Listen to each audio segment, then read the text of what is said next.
What in the... What in the damn hell? Productions.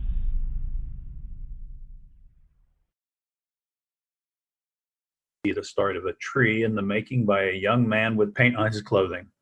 Adam, an artistic artist, 19, a good-looking kid with an awkward quirk to him. Then he turns around and recites a poem to us. Although I will always be an artist, I will always be autistic. For being loved in this society isn't always so realistic. People love to look at me funny, call me names, and even laugh. But they don't see my autistic maple trees and the struggle that I have. Sometimes I feel just different, other times like a bad disorder, but I never feel as if I will ever cross the social border.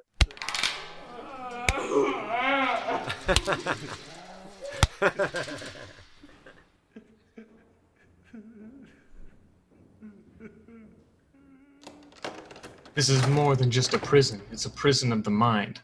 A prison that us prisoners tend to never find. Written in this life like some movie with a script never refined, and all because I slipped up once upon a time. So let's just go ahead and have a meeting of the mind. The mind that we're meeting is defeating only mine. Lowell. Harland Lowell. Yes, sir, that's me. It's your lucky day, kid. You're being released. Elated, right in front of our eyes, he begins to walk out of his cell. Simultaneously, a young man dressed in a wolf costume walks in the same cell. The prison becomes a stage with props like hot air balloon, the moon, and a tree. In the midst of this transition, Adam walks on stage and narrates to us about Harlan and himself through poetry. He's angry, he's mad, he's sad, he's an emotional wreck. He's smiling, he's happy, he's glad. His face shows no regret. Sure, it may sound bad, but I guess I'm just going to have to accept that everyone's mind just isn't set the way mine's set. Not to mention the way that my mind sets to spin like an engine of a mock jet. Yet I want to rewind it, see why I'm so blinded. What is this life? What is behind it? Interior, Mina's rehearsal. Harlan and his cousin Amos enter the theater. Almost instantly, Mina spots them. She runs at full speed for him. She grabs him around the waist and spins around multiple times before she's able to stop and look at him. Harlan, what are you doing here? Harlan gives her a wink. Before he can respond, she continues to speak. I mean, don't get me wrong. I'm glad you're here. I just didn't expect you. Never mind. How have you been? Harlan's cool, laid-back demeanor attracts her more. I'm good. Just came to see my girl. So, I'm just finishing up here. If you don't mind waiting, we can do some catching up. Harlan looks around with a smile on his face at the other young ladies in the room. One of those ladies walks by acknowledging right in front of Mina. Hey, Trouble. Hey, yeah, I would like that. We see Adam hanging up a poster on the side of the stage. It reads, "Everyone you meet is fighting a battle you know nothing about. Be kind." He watches Mina perform on the stage. Meanwhile, Harlan and his cousin gawk at the other ladies on the same side of Adam, about 10 or 20 feet apart. While they finish their last number, Adam glances at Harlan and then back at Mina. What are you looking at? I'm looking at that beautiful lady looking at you while you're looking at these girls. Harlan looks over at the now dispirited Mina, then back to Adam. Shut up, punk. Who asked you? What you did, not even 5 seconds ago. Oh, you're a funny guy. Give me that poster. Forget him, cuz. Let's get back to the ladies. Harlan tears up the poster and throws it to the ground. Adam scurries away to avoid further conflict. Harlan and Amos quickly focus their attention back on the girls. As I was saying, ladies, beautiful ladies. I think you and your friend here should go out with me and my cousin Amos sometime. Mina, distraught, loses focus on the stage. All right, that's it for today. I need everyone here at 5 o'clock sharp tomorrow because there are some key moves we need to perfect. Flirtatious Girls catches Mina's eye and she abruptly stops and leaves the room. We better go. So I know we're supposed to catch up after tonight's rehearsal, but I think I better stay a while and revise the script for tomorrow. I'll call you later. Well, okay. I'll see you around. Harlan nudges his cousin Amos and they walk, becomes a jog. Mina stands at the center of the stage, saddened by what just occurred in front of her. We feel her thoughts as we hear her speak. We see her rehearsing alone. Mina gets into the stage hot air balloon and goes up. We see the rehearsal location leave us and her home appear. When she lands, she walks right into her home. I'm cautious. What caused this? Those foolish ways, that nonsense? That's nonsense. The way you make me feel. How can I say goodbye when I love you still? How can I prepare to fly when the storm's so real? I'll always have a reason to cry because your love's not real. But how can I get by when it's these thoughts I feel? I'm cautious. What caused this? Those foolish ways, that nonsense. Interior, Mina's home, night. The home is open. We can see the outside of the house just as easy as the inside.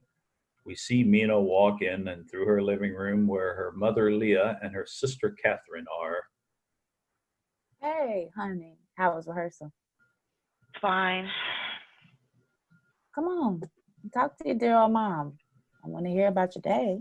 Mina shakes her head slowly. Not tonight, Mom. Not tonight. We see Mina's younger sister Catherine has some type of mental disorder. Sitting next to her mother, Mina sees her sister and suddenly changes her tone. Hey, Catherine. Mina kisses Catherine on the forehead, then walks upstairs to her room. Leah pauses as she looks upstairs to see when Mina makes it to her room. She speaks again when she hears the door close. Hey, Catherine, baby.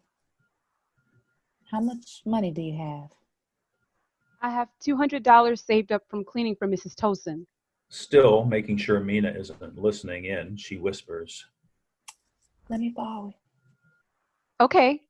I just need it back by Tuesday because I needed to pay my... She's not letting you borrow any money. She worked hard for that money, and she didn't do it so you can go and waste it away. It's her money, Mina. Exactly. It's her money. So leave her alone about her money. Leah gets flustered. I need a drink. Leah storms out of the room. Catherine or Lena Hope, what did I tell you about letting her borrow money? I know. It's just that I want to help. I know you do, baby. I know you do. But she is sick. She's really sick. And any money that we give her will hurt her way more than help. Catherine begins to cry. Mina pulls her close. Come here, baby. As we look up to the upstairs balcony, we see Leah with a wine glass in hand, looking out in despair. She begins to sing. In a nearby field, we see Adam working on his artwork with the same tone as she recites the song, Is the Battle. I'm battling, my brain's rattling. My head hurts, the thoughts lurk. This won't work in the position I'm in. I can't do this alone without having my friend. I remember when the battle began. I made a rule. I wouldn't get offended if eventually when someone said I was dependent on them. But I was, I fear. Hoping these troubles drown themselves. However, ready to die and wait here. Never wanted to tell my family goodbye, so I just told them to wait here.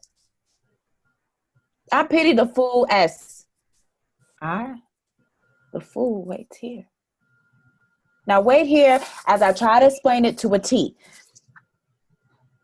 There's nothing that hurts more than this pain. There's no one that hurts more than me. So how could I refrain? You see? Walk a mile in my shoes and tell me you wouldn't do the same. God, please.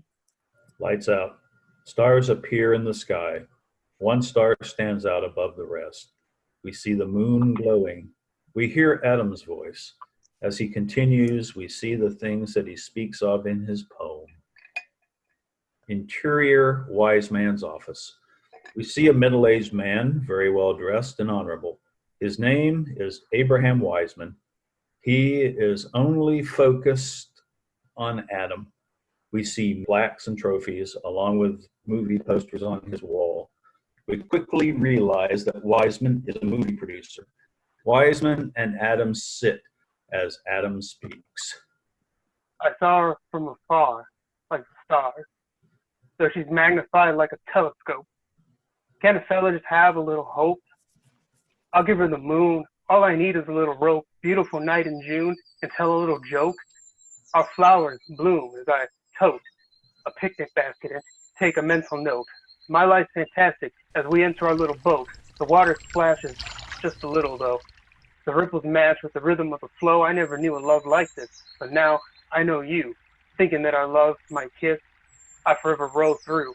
Thinking forever so crisp that I'll never know you. Thinking about all this, trying to stay afloat too. Blinking as I say this, the night fades through. Along with my little hope, I can now see what's true on this little boat. Thinking, how do we get like this if we never spoke? Thinking in this body that I am trapped and that's forever broke. My mind's relapsing into some scrambled yoke. As I write, my hand strikes and shakes with every stroke. As I wake, I begin to clear my throat. I need a break from this mental note. Adam, that's beautiful. Now, let me ask you something. Within all the years that I've known you, how many times have you allowed someone other than myself to listen to your poetry? How about never? But why, Adam? You're good. You're really good. Well, I'm already seen as an outcast if they don't like my work. I just don't think I could take that type of rejection. I mean, that's all of me. The truth is, Adam, many may not like your material, but many will. I do, however, feel this is just what we're looking for to help build your confidence. But you have to be willing to share it with others to help yourself. I feel we're done for the day. Okay, Adam. No pressure. I'll see you next week. While Adam is nearly to the door, he turns back once more to acknowledge Wiseman. Adam, just think about what I said and remember, there is nothing in this world that can trouble you as much as your own thoughts. Adam nods and jots something down in his notebook. Counselor.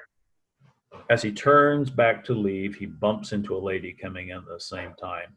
He looks at her almost as if she looks familiar. Sorry, honey. Excuse me.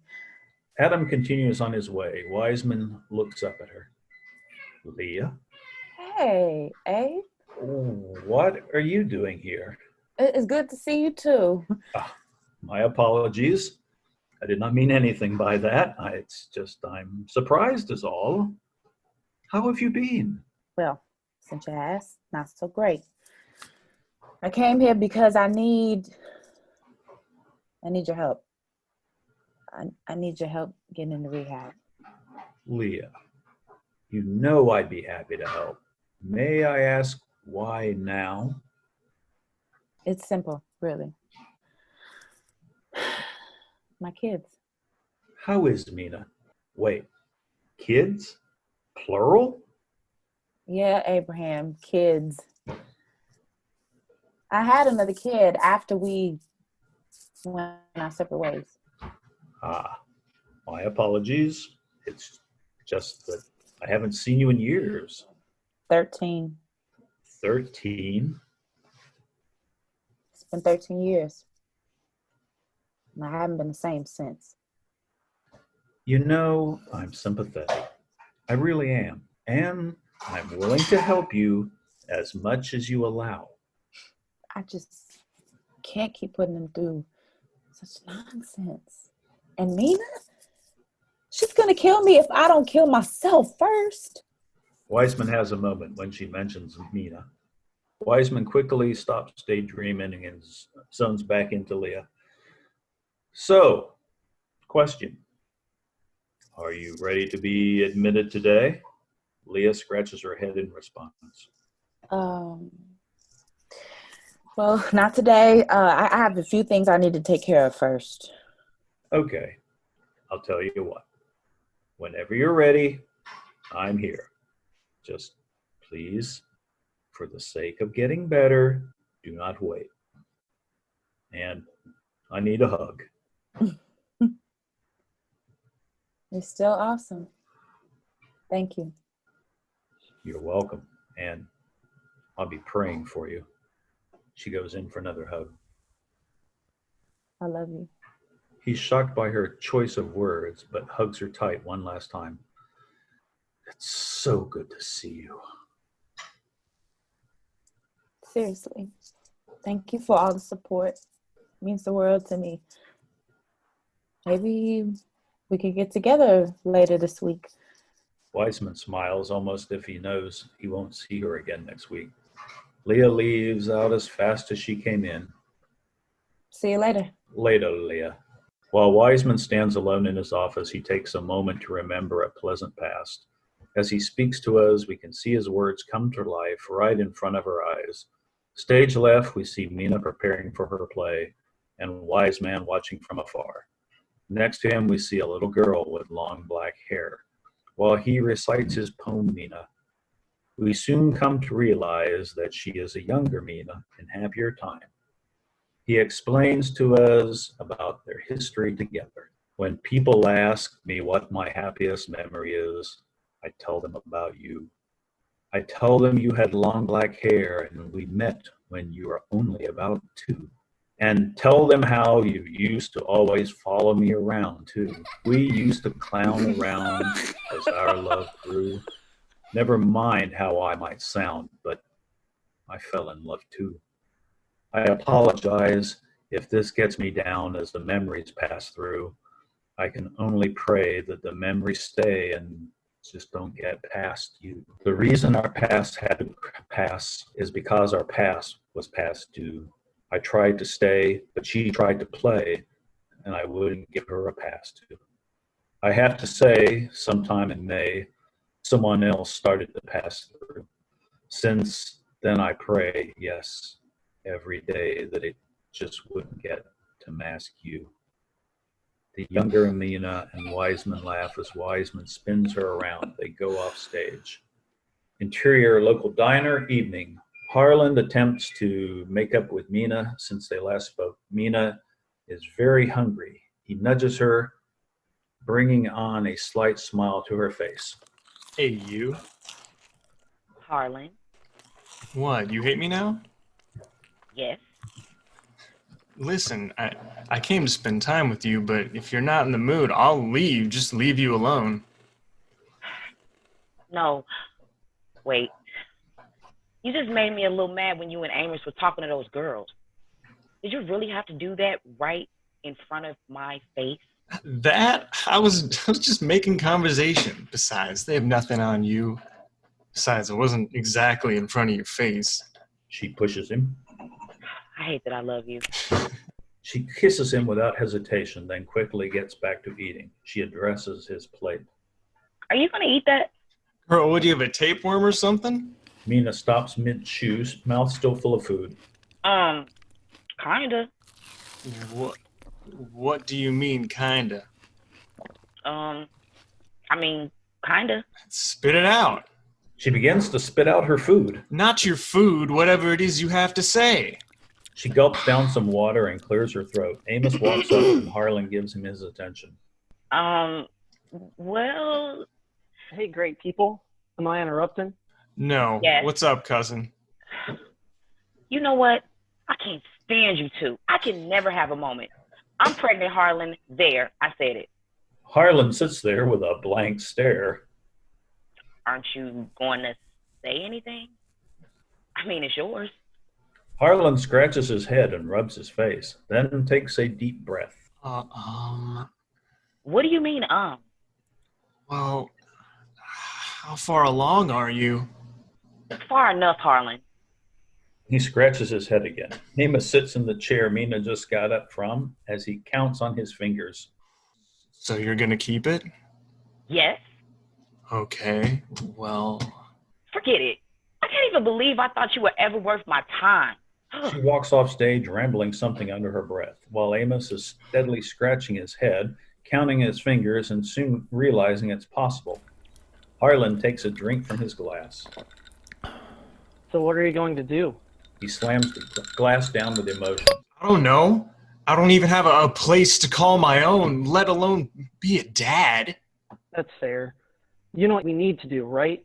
Get back on this movie idea. Yeah, I don't know about all that.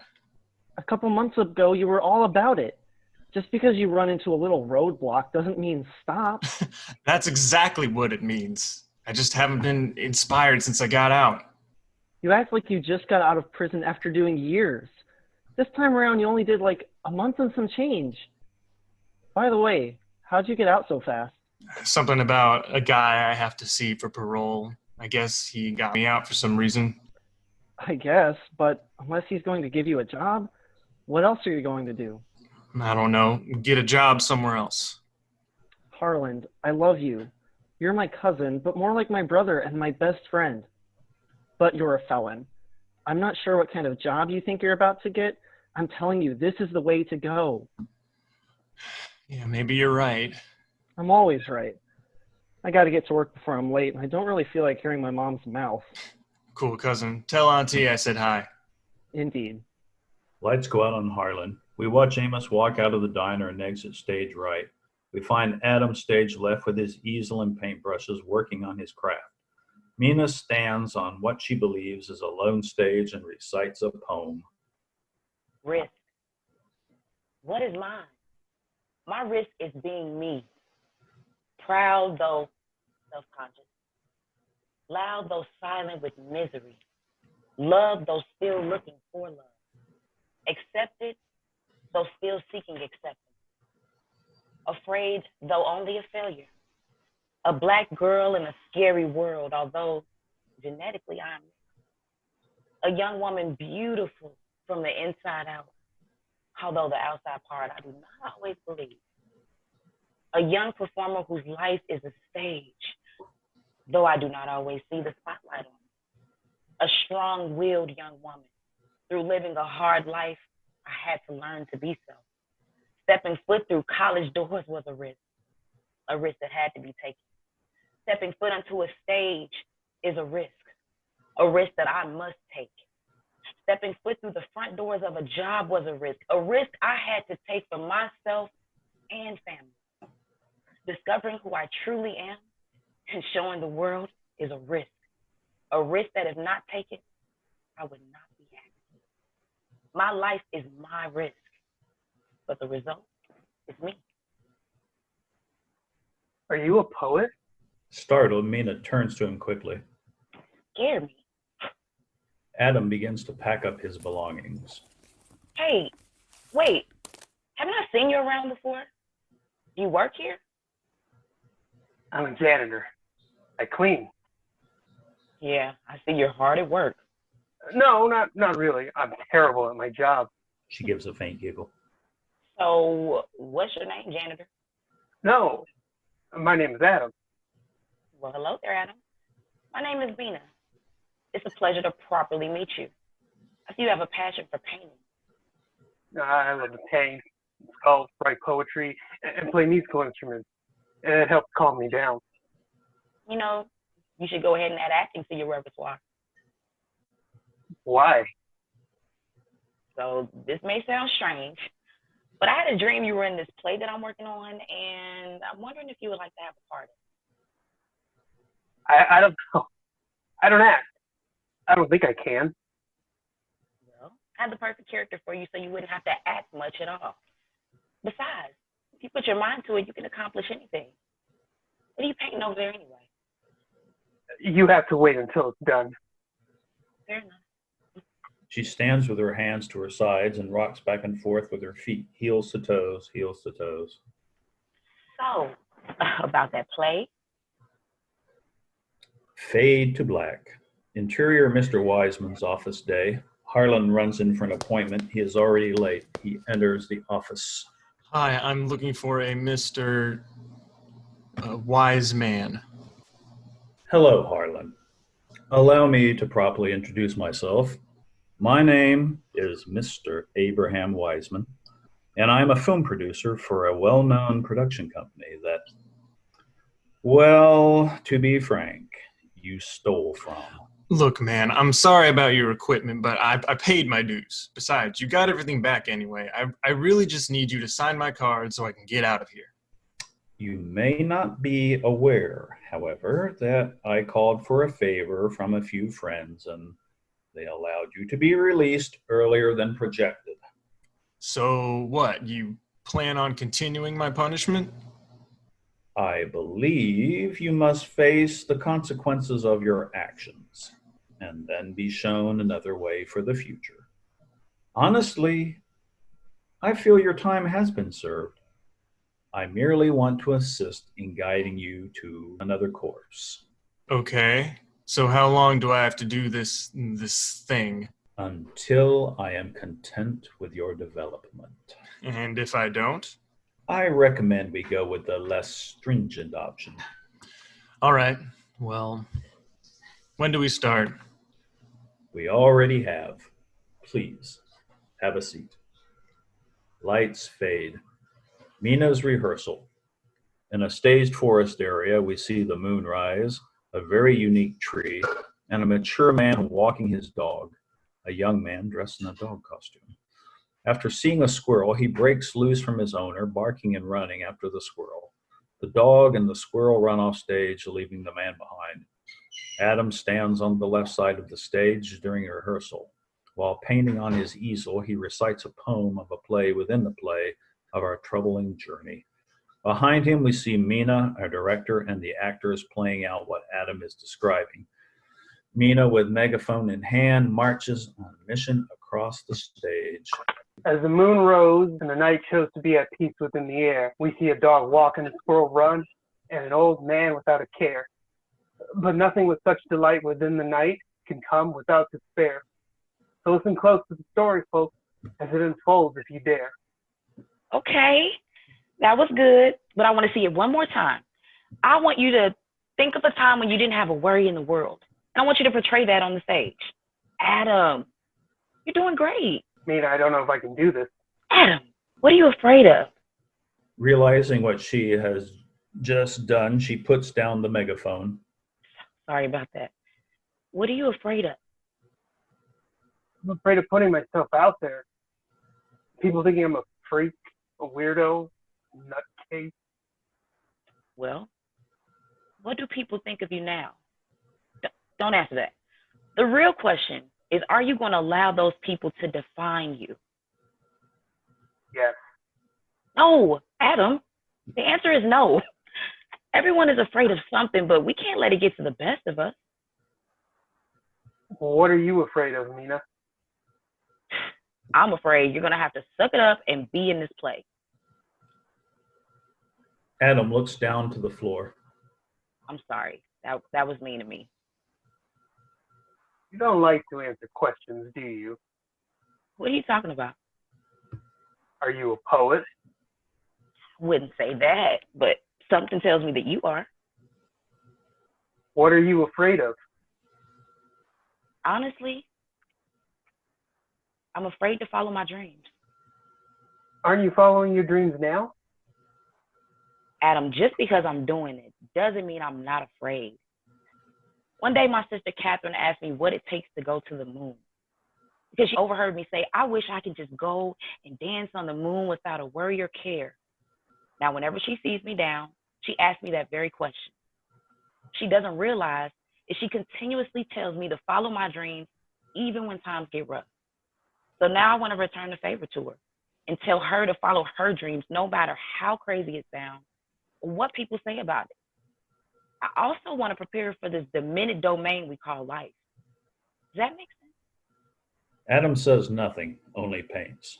Mina gives a faint half smile, then continues her concern. I'm afraid to tell the truth about my mother to my little sister Catherine. I've seen people that have been sheltered all their life, and I don't want that to happen to her. I also don't want her to lose that innocent spirit of hers. Do I tell her her mother abuses drugs and alcohol? Or do I simply say she's sick, like she has some kind of cold or something? Who am I to decide when someone loses their ignorance on such a subject? Adam looks left and then to his right, as if he's looking for an answer. I don't know. Yeah, I don't either. Is that why this play is so important to you? Exactly. He stares at her, then back at the painting. So how's the painting going along? He takes it off the easel. I just finished. He shows her a beautiful night sky and a great big moon. This is for you. Adam, really? I love it. He responds with an awkward smile. Wait, do you have any more artwork you've done? He grabs her hand and begins to rush upstage. Come with me. Fade to black. Fade in only on Wiseman, stage left, standing in a hometown cemetery, staring at a specific tombstone. We see a full moon in the night sky, center stage. Below it, a very unique tree. Silence. Fade out to Wiseman. Fade in on Adam and Mina, stage right. We see the moon being lassoed by Adam, with Mina assisting with tugging the rope. A faint fog fills the air. Fade to black. Convenience store at Amos's job, evening. Harlan and Amos restock the shelves with condoms. I should have gave you these a few months ago. Shut up, fool. Oh, yeah. Guess who I have to meet with for my parole? An OBGYN? Funny. No. Some guy that works for the production company we took the camera equipment from. Not so loud. I didn't get caught, remember? But you know, this could work in our favor. Yeah? How's that? Think about it. You get in good with this guy, and he can produce the movie for us. He's already willing to mentor you. You just gotta play the part. Harlan points in agreement with him. I like the way you think. I know. Amos laughed, and Harlan responds with a friendly nudge. My man. So, have you been thinking any more about being a dad? That's all I've been thinking about. And? And she said I need to grow up and be a man. She said she can't have anyone holding her back from following her dreams, and I don't need her anyway. Who do you think you're fooling, fool? You know you love that girl. Yeah, well, I'm not about to cry over her. Besides, what am I going to do with a kid? Kid stuff. I always wondered why some parents can't be parents to their own kids, and now that I have a chance to, I understand. Just think, for the rest of your life, you have to be responsible for someone else. Sounds exhausting. Seriously, how am I supposed to do that when I can't take care of myself? But if it's a boy, I gotta teach him how to play ball, how to fight, all the things I had to learn the hard way. All I had was my mom and sisters once Brad got locked up. How can females teach you to be a man? And on the other hand, what if it's a girl? I feel like the kid would be better off without me. I can't help but to think of my dad. Everything pauses except Harlan. He turns to the audience as we go inside his head. My dad split when I was about 6. Couldn't grasp it, so I threw fits. Couldn't cash it, so it didn't make sense. Looking past it, it was before, past tense. Look, I lasted out of this dense life. I blasted out of this fence.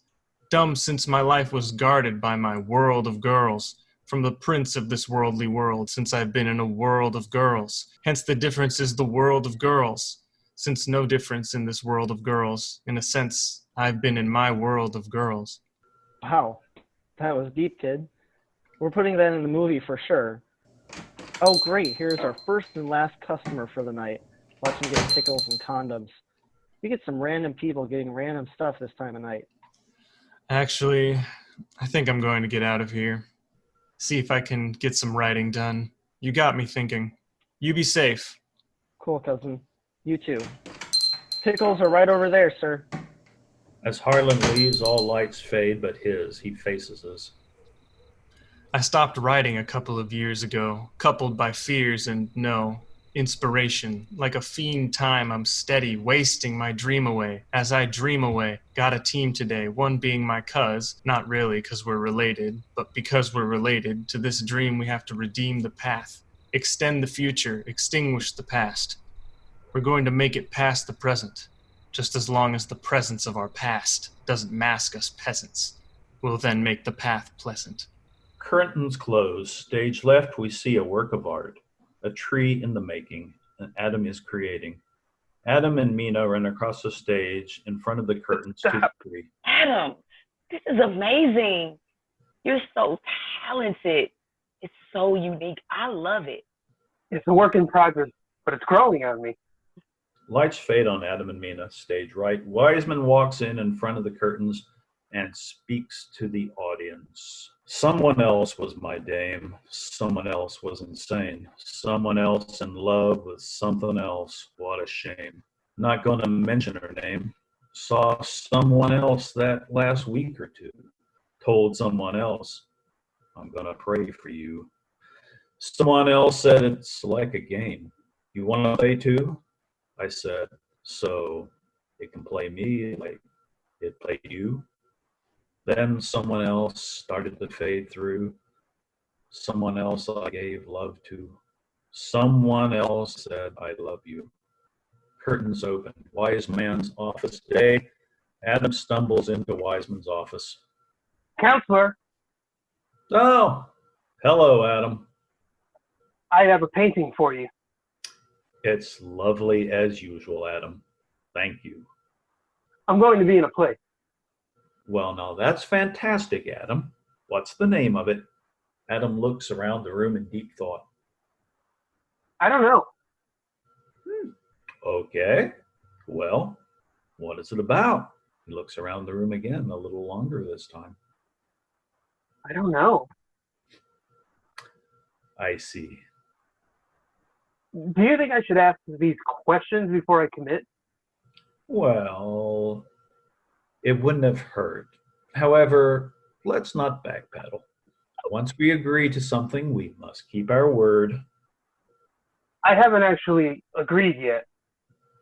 Adam, how did this opportunity manifest? I have the answer to that. She's my little hope. Your little hope. You mean the one in your poem? Yes. She spoke to me and wants me to be in her play. Well, that's extraordinary news, Adam. How do you feel? I'm not looking forward to it, but I know it's something I need to do. Excellent observation, Adam. I'm proud of you. I better go.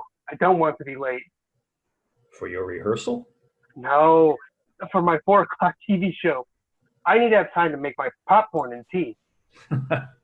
Absolutely, Adam. Enjoy. Adam rushes out of the office while Harlan rushes in. They run into each other. Watch it, doofus. Why do I keep running into you? Harlan, what a pleasant surprise. Hey, wise man. Hey, you know that freak? Adam? Yes, I've known him for years.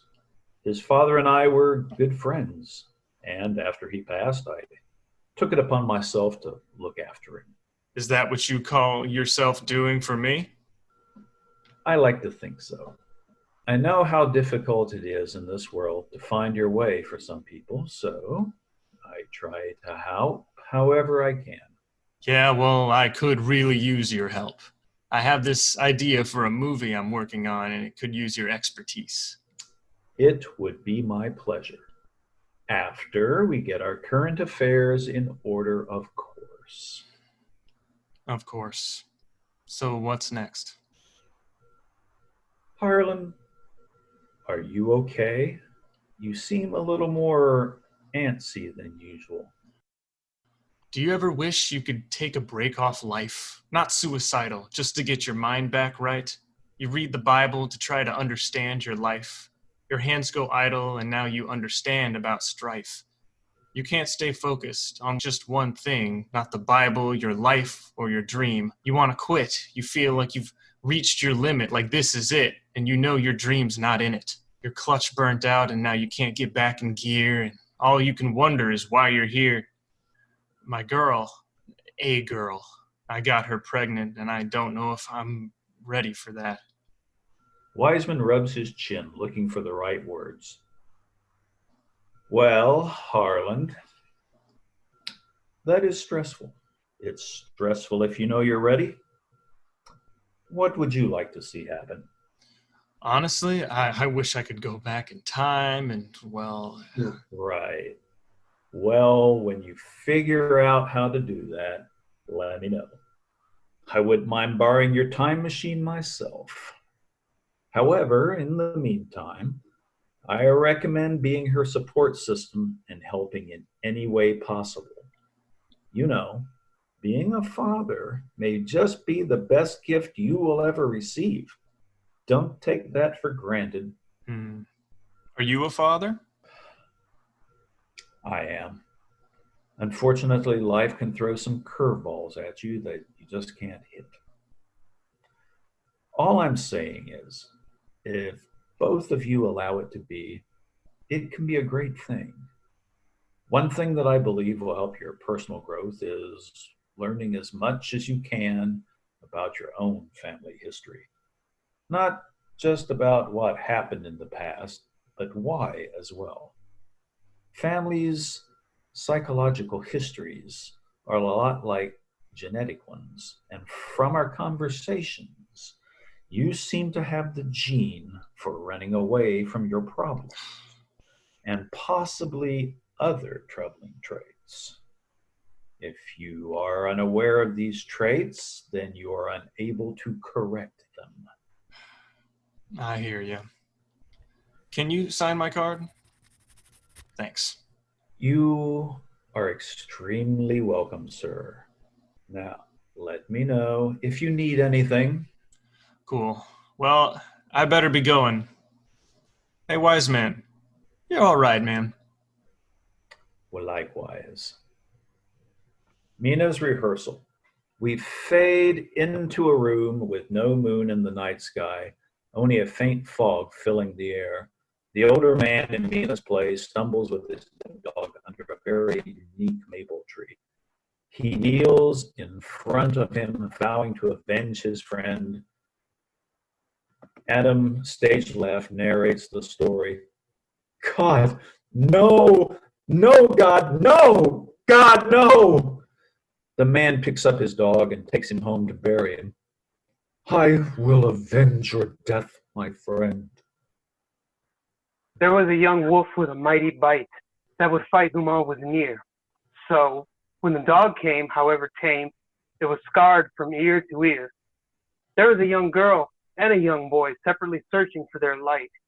Now when the young boy found the young girl, he also found himself a fight. You see, the wolf growled, and the wolf scoffed at the young two. Then the young boy grabbed the young girl and ran, for he knew not what else to do. As Adam finishes, he walks into the scene. We realize that he is the young boy and Mina, the young girl, in her own play. We find them both in the woods, Adam stage left, Mina stage right. As they meet, they strike up a conversation. Why are you here in the woods? Why do you ask? Why don't you answer my question? Well, you must know, I'm searching for my moon. Well, I'll give you the moon.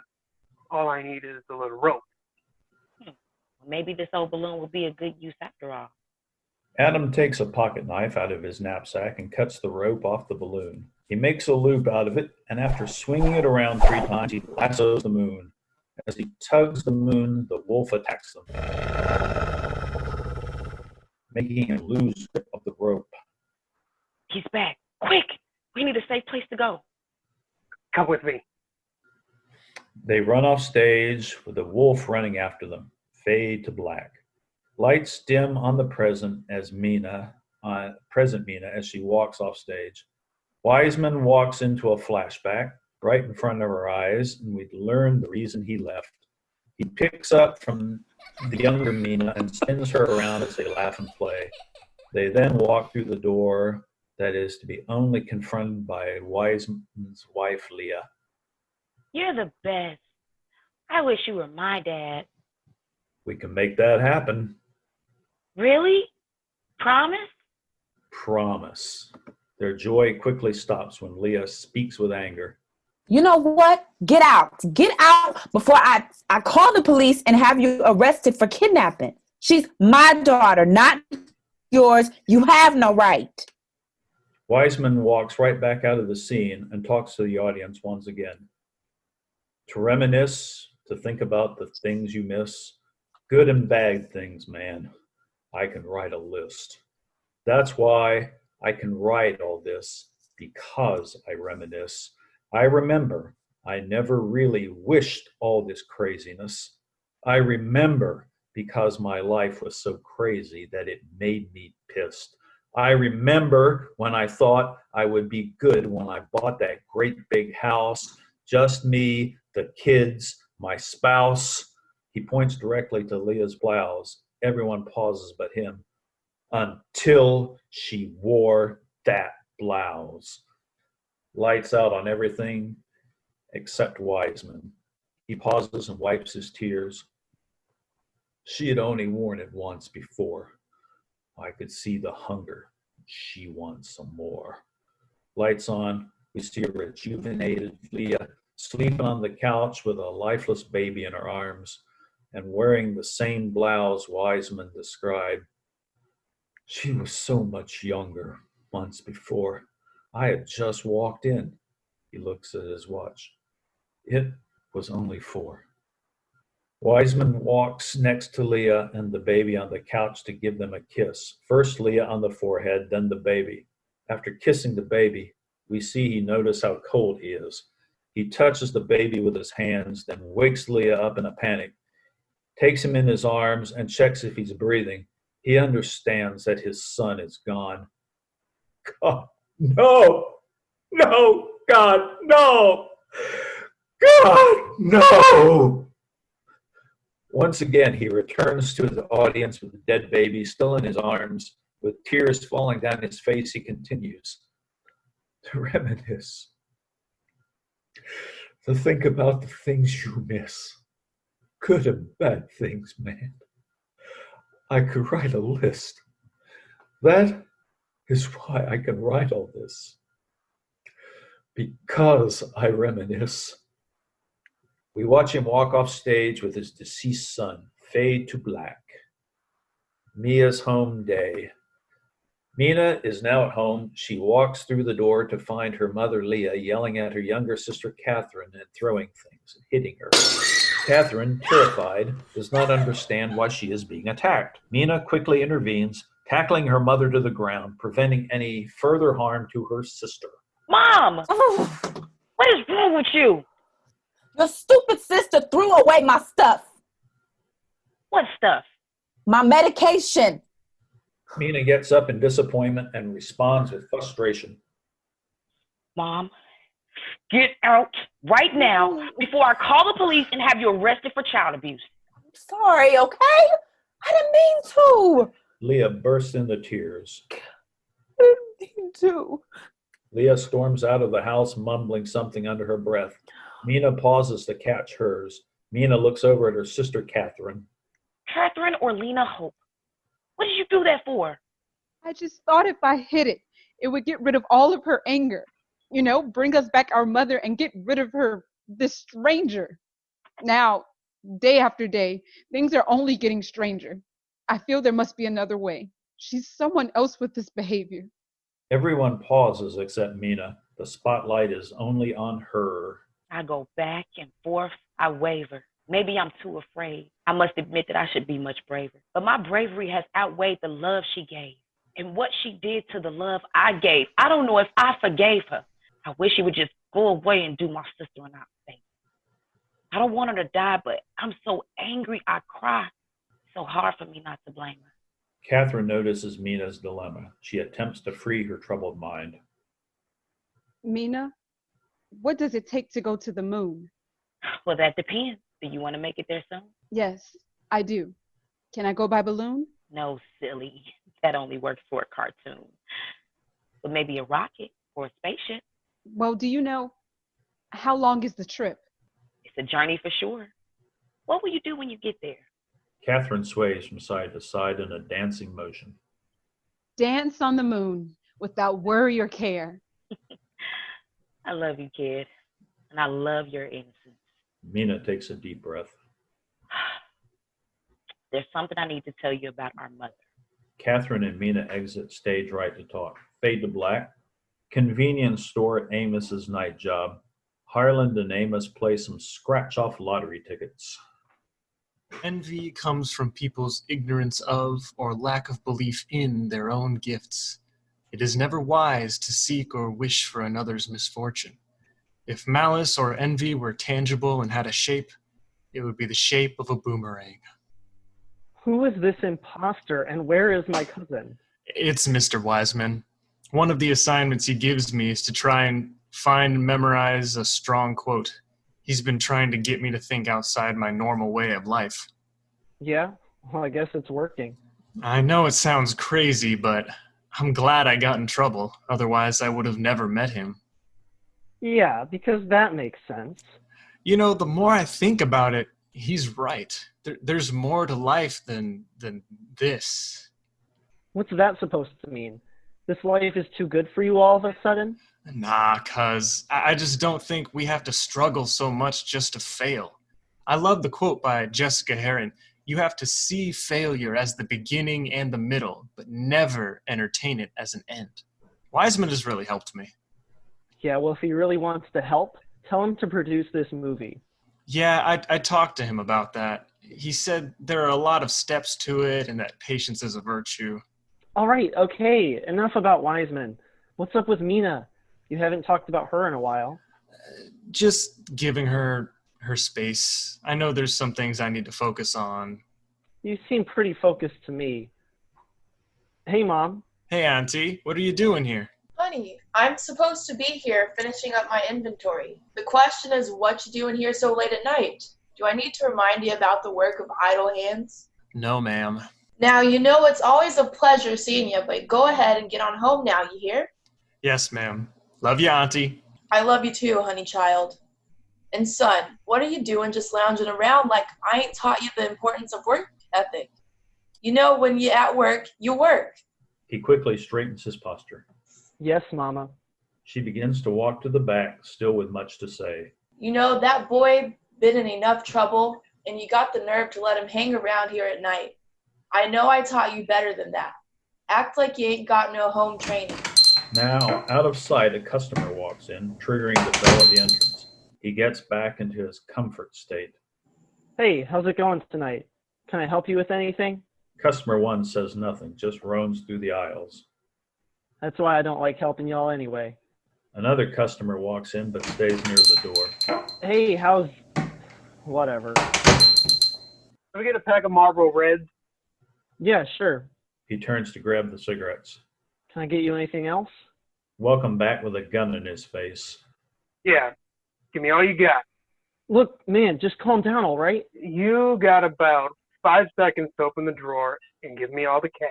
It's all yours, man. Just calm down. Amos's mother re-enters from the back. 5, 4, 3. What in heaven's name is all that ruckus? Amos quickly tries to wrestle the gun away from the assailant's hands. After a short tussle, we hear a single shot. Oh my lord! Please, no! As Amos gasps for air, Adam stands stage left to narrate the actions that follow. They run out the front door. Meanwhile, he just cries out. He lays there on the cold floor, reaching with his hand out. He really wants to fight more, yet really starts to fade out. His wounds are burning so sore. He knows he went the wrong route. Life. He really wants to strive for, yet trouble at the same count. His mom is screaming, what for? Wrestling with her own doubt. She still sees him climbing trees, raking leaves, just as a Boy Scout. Who would have known he would have grown to be one of these statistics of the same bout? He lived a life she never could believe. He lived a life she never knew about. He thinks of all the families that he made grieve, the women that he's dogged out. That's when he realized it's time for him to leave while they grieve. He tries to apologize, but can't even breathe out. Fade out. Interior Wiseman's office today. Wiseman watches the morning news. As Harlan walks in, he hears all about the shooting at his aunt's convenience store. It was a violent night with several shootings here in 2 harbors. 2 separate shootings and 3 people shot overnight. One happened at a convenience store near Brosini in Lane Road on the far east side. One of the victims, identified as Amos Slane, was pronounced dead on the scene. No word or description of who the suspects are. However, the police are reviewing surveillance footage. Wait. What? No! I just saw him! No! Harlan, please have a seat. Take a minute to process what you just heard. I'm barricaded inside, so stop knocking. The beat has already died, so stop rocking. It's over. Movie credits aside, so stop watching. I'm trapped by fear in here, and yet hear God say I'm not locked in. Perhaps he's right, but the light is not my friend. The facts of life, in fact, it's all frightening. To fight with all your might and lose sight when that moment strikes the night like some lightning. So you run, you hide, you dash like some hyphen, then read the book of life like some siphon. Instead it brings on the strife like I'm trifling, calling me wrong or right, but I'm writing, it's over. I'm done, the end. Put a fork or knife in. Sure, I've tried it once before, but somehow still like my skin, and yet still dead to the world, just like my kin, to every boy or girl who can relate just like I can. Why are we troubled so much and so often? I gotta go. I gotta go find out who killed them so I can kill them! Wiseman stands up authoritatively to Harlan. Don't do it, son. I have to, or die trying. Son, don't do it. Wiseman gives him a bear hug. Harlan slowly accepts it. Don't become someone else. Mina's rehearsal. The stage is set with a crescent moon rising in a peaceful evening sky. We watch an old man walk his dog and then lose his dog after chasing a squirrel. Adam narrates the story. Once upon a time near the West Branch Knights, there was an older man and wolf that had much strife. See, the old man's dog had lost his life to a big bad wolf that had no right. Oh, what a lovely evening. Don't you think, Bullet? Bullet? Bullet spots a squirrel and then shoots off stage after him. The older man follows with plenty of space between him. Bullet returns to the stage with no squirrel and no owner, just lost in the woods. He is confronted by a wolf near a large, unique tree. Where'd it go? It was just here. How did I lose it? Oh, there you are. Get down from that tree. Oh dear, what is that I hear? Did you lose something near? Well, I was chasing something special. It was heaven to my eyes, but I'm afraid I will not catch it, my sweet and lovely prize. You see, it ran up in that tree just as far away from me as it could be. But if you would help me with this matter, then I'd gladly show a sign of glee. Surely I will help you, but there is trickery to this trade. Follow me, and soon enough your prey, well, we will have played. I cannot wait. I'm so excited. Please tell me your sly ways. I know we have only spent mere minutes, but instead it feels like days. Okay, my friend, I will tell you. But first you must close your eyes. No peeking, for if you do, then it will ruin the surprise. Lights out.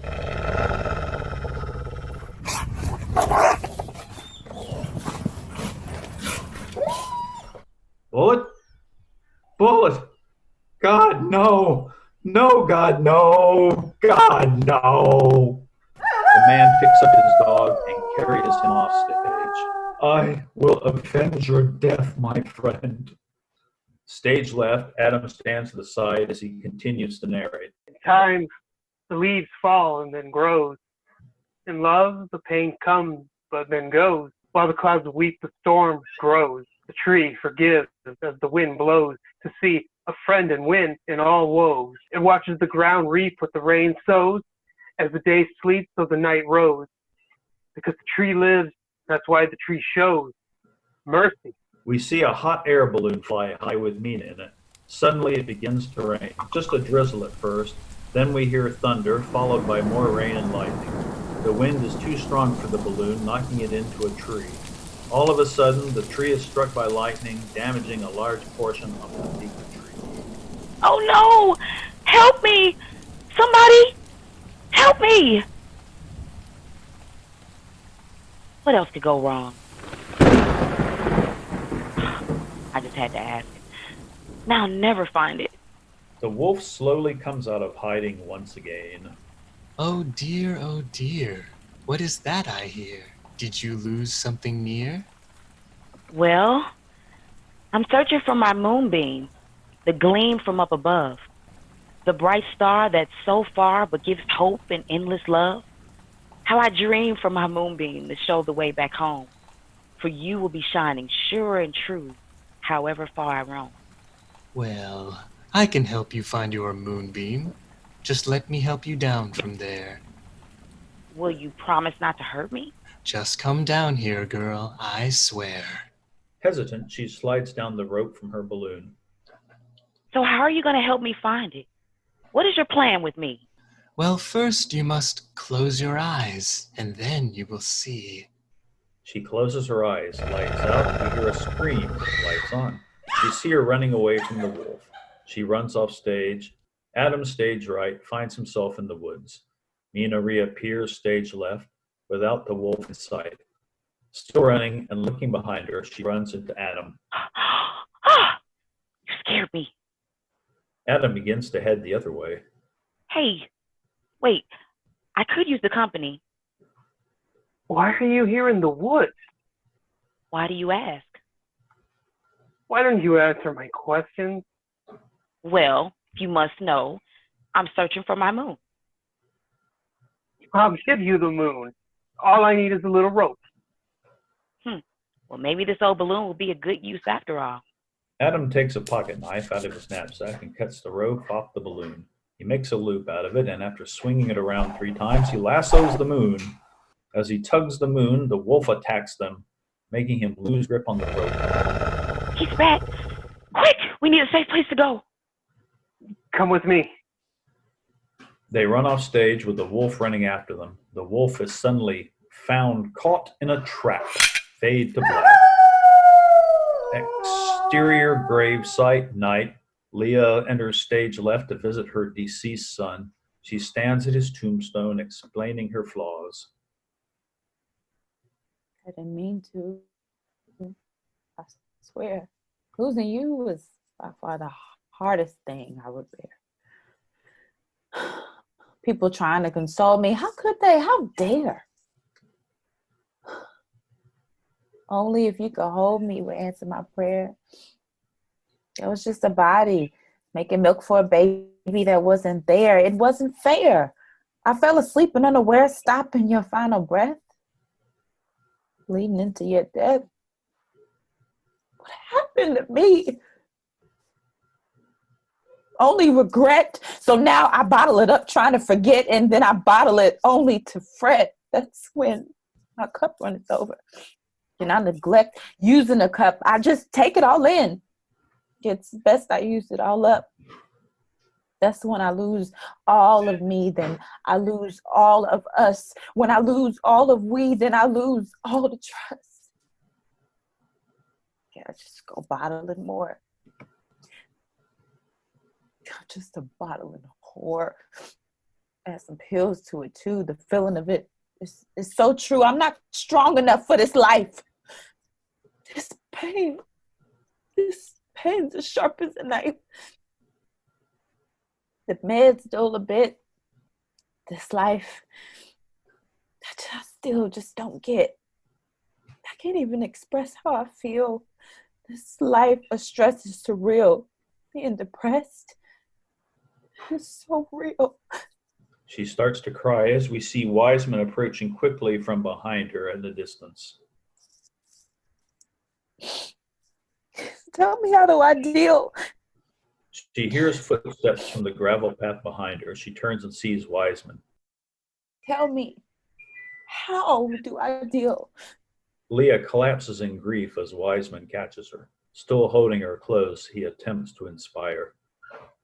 Leah, your life is precious, even if you do not think so.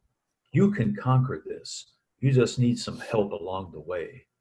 There's no shame in confessing that we're not strong enough to break free from ourselves. Please, don't allow Mina, myself, and all that love you lose you because of pride or accepting that you have an illness. You too are worth living. Fade to black. Mina's rehearsal. Mina marches on stage in front of the closed curtains with papers in hand, tearing them and throwing them in the air. Adam follows with a broom in hand as he sweeps up after her. Oh, this is stupid. What am I doing? Why did I ever think I could do something like this? He sweeps closer. Is life misery or just a mystery? I can't do this. No one's listening. Ugh. Why must you do that? You tried for help, but you even cried for help. No one's listening. What? Say, don't laugh out loud as you laugh out loud. Same difference. Late nights, date nights, you personify peace, yet I see you fight. Beauty marks and battle scars. Darkness circles among the green virtue. Love is physical, love is spiritual. Love yourself to know your wealth. I see the poetry, artistry, imagination. I've heard the history, her story, and aggravation. I'm no poet. I'm observant. You live it. Some things in life you don't deserve. I dislike my ears. I remember our talk. I dislike my eyes. They don't talk nor make you walk. I'm no poet. I just stole it. You really live it. Will you end it? It ends with you and begins anew. End it. What's eating at you? End it. What's causing you pain? End it. It's unhealthy. End it. It's only temporary relief. End it. But don't end your life. Put to death what's ending your life. It's only at your lowest when you notice. Stay grounded. Don't lay down, stand up and stay grounded. It's okay to fly. People still only sit and stand on a plane. Intelligent illustrations. Know your surroundings. Be unashamed, free, and most important, alive. A tiger doesn't earn its stripes, they're born with it. I'm no poet, I just know it. We both live it. We just different. I can point you in the direction, and I'll even be there when I can. That's what a real friend would do. It's okay to laugh. It's funny how we treat money. It's funny how we treat problems. It's funny how we treat love. It's funny even if no one's laughing. I really want the best for you, so I hope I'm not coming off corny. Isn't it funny how pride conquers caring? Funny how you inspired this? Your worth is priceless, not due to my account. I just count my blessings and want to be held accountable, and I won't ever count you out. I'm no poet. Thanks, Adam. I needed that. You know, that made more sense than it probably should have, but I know now what I need to make this work. And I could use some help. Come on. Harlan walks center stage, looks beat down by life. Reminisce, to think about the things you miss. Good and bad things, man, I can write a list. That's why I can write all this, because I reminisce. I remember when I wished all this craziness. I remember when my life was so crazy it made me pissed. I remember when I thought I would be good when I bought my first brand new ride, so fresh, so clean inside. I guess my mind lied. No, I was just ignorant. I just figured it would make me happy. I wanted it so badly, but no, it's sad to see how ignorant I be. Rather, the way I was, thinking it because of all the movies that made a buzz, thinking that's how I'll find the love, thinking that's how I wanted my life, thinking the same thing, searching for my wife, but now, thinking that's not right. But the memories show me the light. Thinking back in the day was kind of funny. Thinking about I would do almost anything to make some money, thinking life just comes to me. Now living life not so comfortably, no house, no kids, no wife to be. Not mad though, because right now this life's for me. That's a lie though, because that's all I want, you see? I remember when I asked God to fill my cup for me. I remember when I got in trouble and I got locked up for 3. I remember when I was 14 and my pops popped up on me. But I got memories of when my pops dropped out and my pops dropped us for free. Dumb feeling we weren't even worth a fee. To reminisce, to think about the things you miss to see. Good and bad things, man, I can write a list, you see. That's why I can write all this, because I reminisce on me. Mina sits on the hood of a car center stage under a very unique tree. With a beautiful night, she gazes at the stars. Harlan, get over here. Harlan walks into the flashback and sits next to Mina. I love nights like this. Don't you love nights like this? If every night was like tonight, it'd be a dream come true. Yeah? What do you love about it so much? Us? He gives her a wink, she smiles, and he looks down at his phone. Us, the moon, the stars in the sky, the perfect temperature. It's just a perfect night. It is pretty nice. You think the stars mean anything? You know how people say the alignment of the stars means certain things? Yes, sometimes. Sometimes I think it means everything.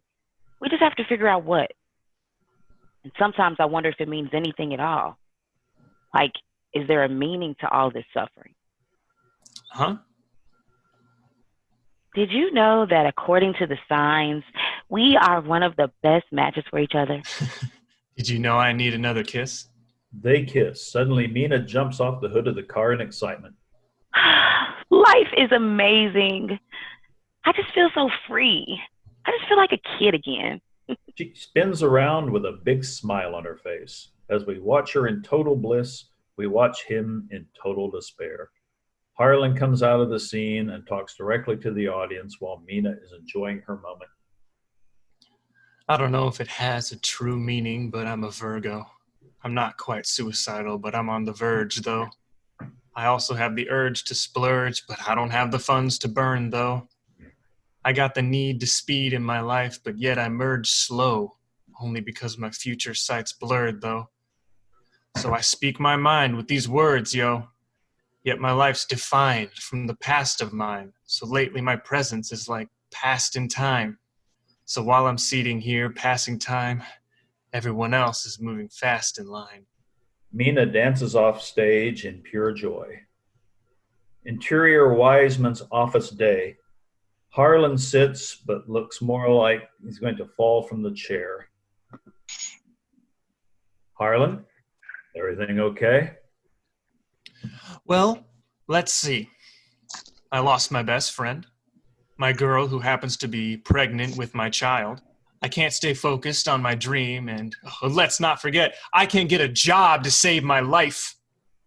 First of all, don't say you can't.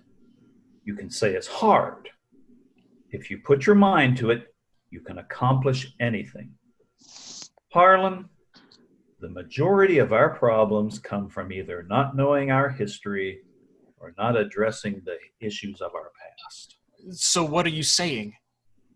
I think it's time for you to look into your family's genealogy and find the underlying issues. Otherwise, your children may very well go through the same things one day. I truly feel it will bring some things to light. Yeah? Well, maybe I just won't have kids. Didn't you say your girlfriend was pregnant? Yeah, but I'm starting to feel they'll be better off without me. Well, Harlan, I beg to differ. I just don't think I can be a good father. Sure you can. Harlan takes a deep breath and sighs before speaking. You know, you talk about my history, and it's nothing but some misery. You see, when Pops died, I didn't cry because I couldn't call him my friend. Between him and my sisters and me doing sisters but of course a different spin. Thought it was a difference then. But God said a sin's a sin, so me and God had our difference in. It wasn't hard to see the difference then. I was hard in it. It was different when he was in it hard. They knew the different trend. I'm pulling different cards, really the same, perhaps bent. No need for different names, they're all the same, no attachment. Did you catch it? Won't see no reenactment, and no movie of mine's use your minds to reenact it. Who's the biggest, baddest, getting trapped quick? I'm terrified of the light, I just mask it. Adam walks in. Adam, please come join us. Masking simply means you're covering up. What are you covering? Look, man. What am I looking at? Well, I realize you two have had previous altercations. I would, however, like to properly introduce you to each other. Adam, this is Harlan. Harlan, this is Adam. Two very important people to me. We share the same important girl to us, Watch too. it, buddy. Buddy implies we are friends. And after reviewing our last interaction, we are not friends at all. Is he serious right now? Adam, is there anything you would like to share with us today? It's my father's birthday today. Oh. He's dead. He died before I was born. Yeah, sorry to hear that. Adam, how does that make you feel? Confused, mad, sad. I feel you. I'd rather you not. This guy. Look, Wiseman, I get it. We both have something in common. What's the point? Well, Harland, I'm glad you asked. Did you gentlemen know the Lord's Prayer? Our Father, who art in heaven, hallowed be thy name. I know the Lord's Prayer. I prayed the Lord's Prayer. He didn't answer the Lord's Prayer. Our Father. Why bother with the Lord's Prayer? Adam, Our Father, hallowed be thy name. Our Father, let it be you I blame. Hey, our Father, is it not from you I came? So tell me why, Father, must I have from you this pain? Our Father, tell me why bother? Tell me why life so tough? Tell me why there's no more life for my mother and my father. Tell me why, Father. Do you not see and hear me cry, Father? Why don't you answer me? Why, Father? What would the answer be? Why, Father? Why didn't you answer me? Tell me why, Father. No, why bother, our Father? I never even got to know him before that stupid cancer took him away. And now my mother too. Sometimes I just want to be normal with normal problems, with a normal family and normal friends, like normal people. Harlan looks at Wiseman for direction. Wiseman directs Harlan with a simple nod. Yeah, I never knew my father either. I only heard how he used to always cheat on my mom and beat her. That was the word. My big brother Brad got tired and gave my mom a breather. It's so absurd. My big brother's tired of serving time for either loving my mom or hating my dad.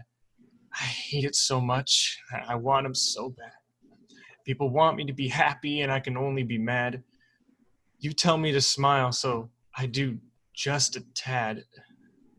Am I in denial for the things that I've had done to me when I was a lad? The sun to me is only a fad.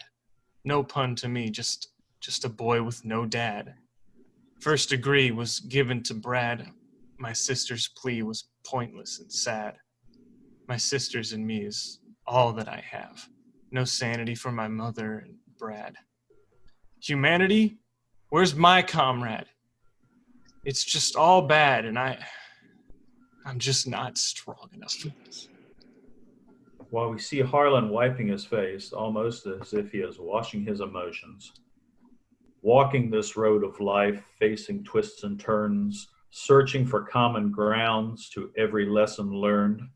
People we encounter, sometimes for long, sometimes a season, searching for an answer, looking for a reason. Situations may arise, bringing joys, bringing sighs, trying to find the truth in a world that's filled with lies, until we realize that there is one who knows our heart, one who knows what things are best for us when those things we try to part, one who knows the questions even before we ask it, weaving situations in another life like a basket, one who has walked with us, shadowing us from behind when we made that wrong decision and could not press rewind. Who is this I speak of, and do these many things? Why, none but the Lord of Lords, aka the King of Kings. He watches over high and down below, placing people in our lives whom without him we would never know. And the only way to meet this man who knows the cure for cancer, he is already at the door. All we have to do is answer. Hey, listen, I gotta go. Hey, Adam, you're all right, man. Just know nobody is normal. I'm sorry for giving you a hard time, man. See you later, Wiseman. Harlan, this is for you. Fade to black. Harlan stands center stage with his book open in his hands. He speaks to the audience. So I read my Bible, see why I'm liable, go to God and hear from my idol.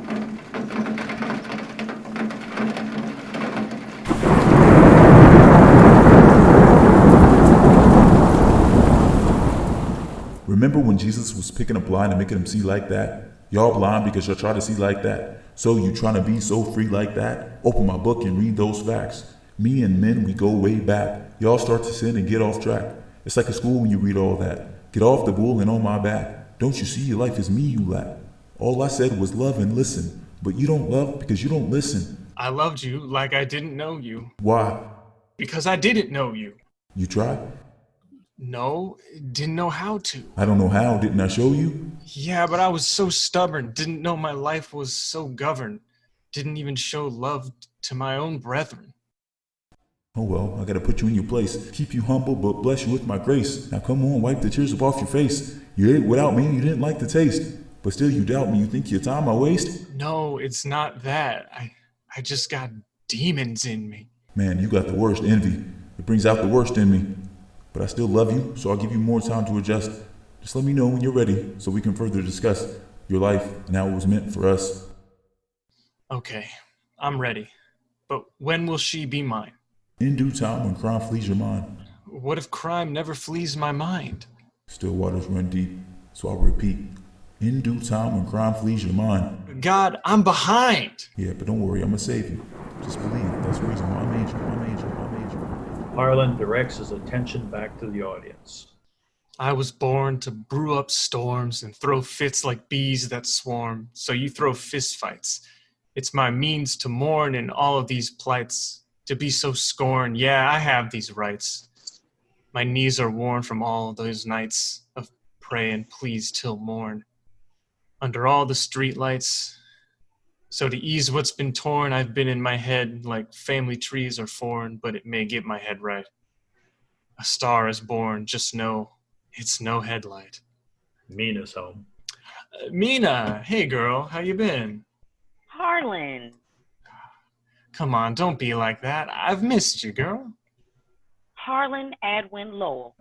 I'm a lady. I respect that. Hey, I was talking to God and he said, we're getting back together.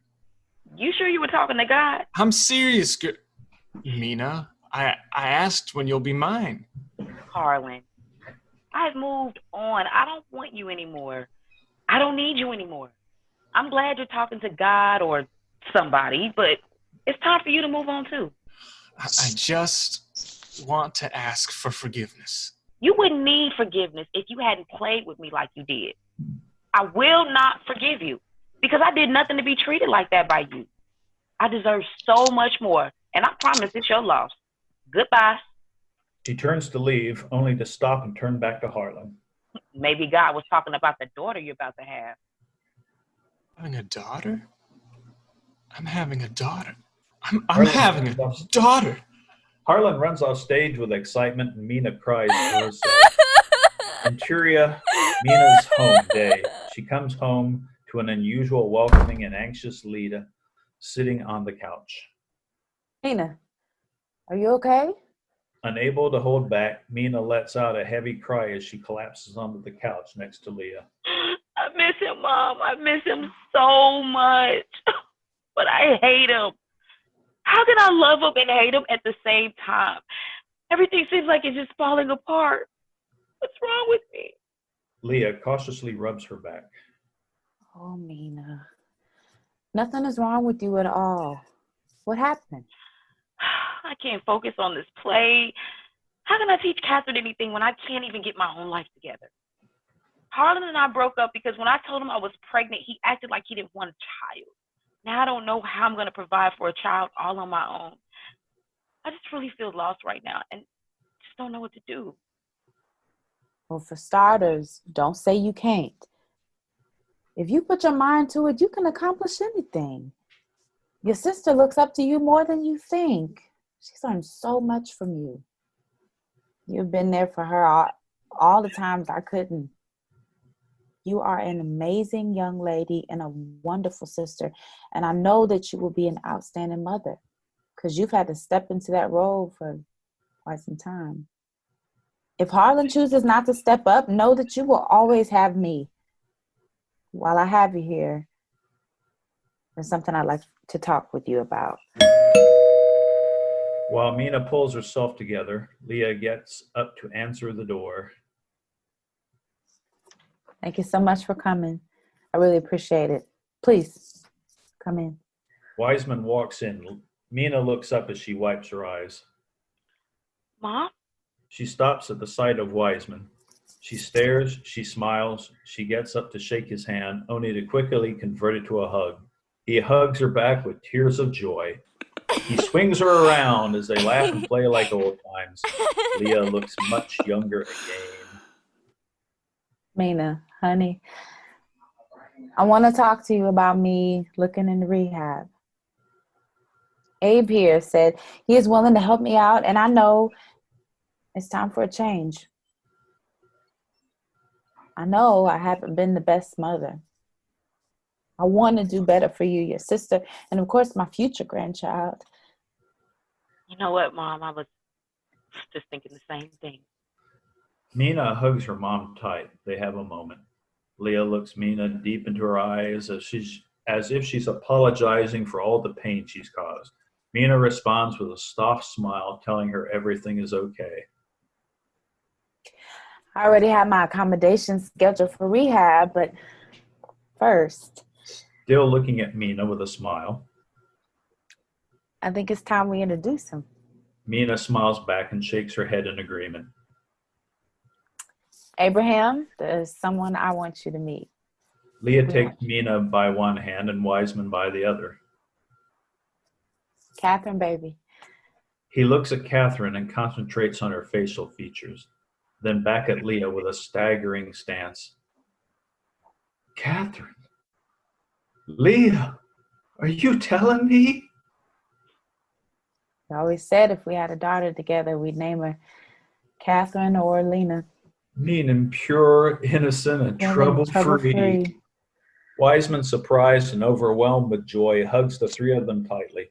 Catherine, at first to pull away, faces the audience while the lights fade, except for the spotlight on her. Everyone else freezes. I'm cautious. What caused this? Those foolish ways? That nonsense? That's nonsense. The way you make me feel. I never had to say goodbye. And I love you still. Please, forever prepare me to fly. And with you still. I'll never have a reason to cry. Because your love's so real. And that's why I don't mind. My mind giving me these thoughts that fill. No more being cautious. What caused this? Those foolish ways? That nonsense? That's nonsense. I'm really going to commit this time. I already have my bag packed and I'm leaving here shortly. It would mean the world to me if you would all drop me off. Of course. I'm proud of taking this step. Here, Mom, I'll put your bag in the car for you. Mina, center stage. With the spotlight only on her, she speaks to the audience once again. A moment with my mother was finally spent. She finally made sense and didn't cost me a cent. It was heaven sent, the moment we spent. We finally connected.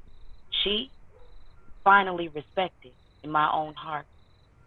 What's funny? It's the same thing that's kept us so far apart.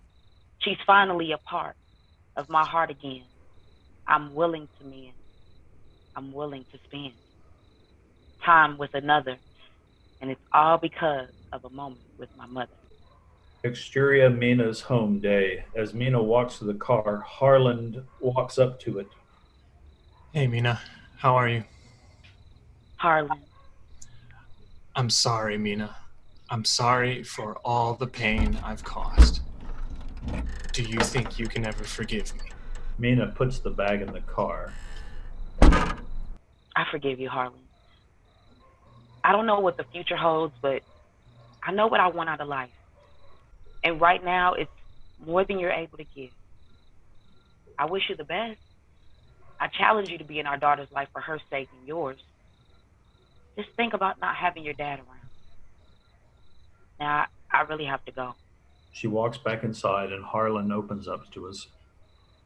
Not God, but steady thinking I should try to resurrect him, since I read about the resurrection.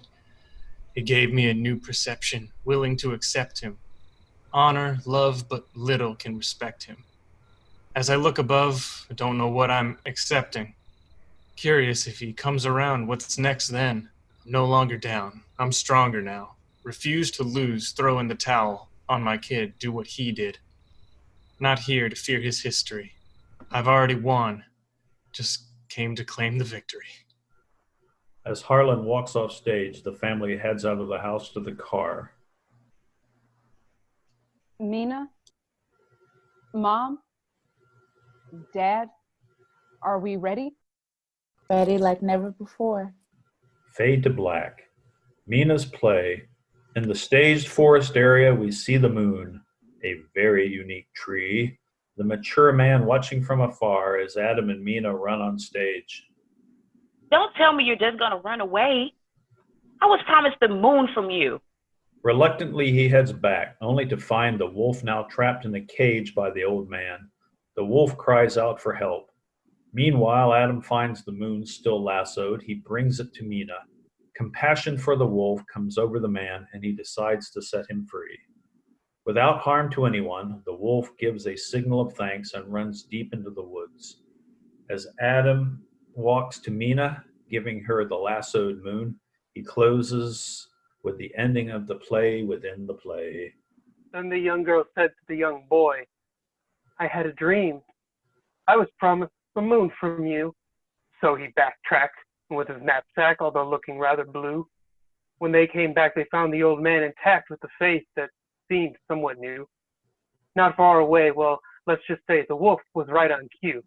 With the wolf trapped in sight and without a fight, what was the boy to do? He grabbed the moon that night in June and said to her, this is for you. She took the moon and filled his wound and sealed it with a kiss she blew. You see the moon beamed into a new thing, a tree to be exact. So the shadow mourned as a star was born without ever looking back. Fade to black. All the actors come on stage for their curtain call. After an applause from the audience, hopefully, Adam's center stage ends it almost as it began. Although I will always be an artist, I will always be autistic. But being loved in this society isn't always so realistic. People love to look at me funny, call me names, and even laugh. But no, they see my autistic maple tree and the struggle that I have. Sometimes I feel just different, other times like a bad disorder, but now I feel as if I will finally cross this social border. The end.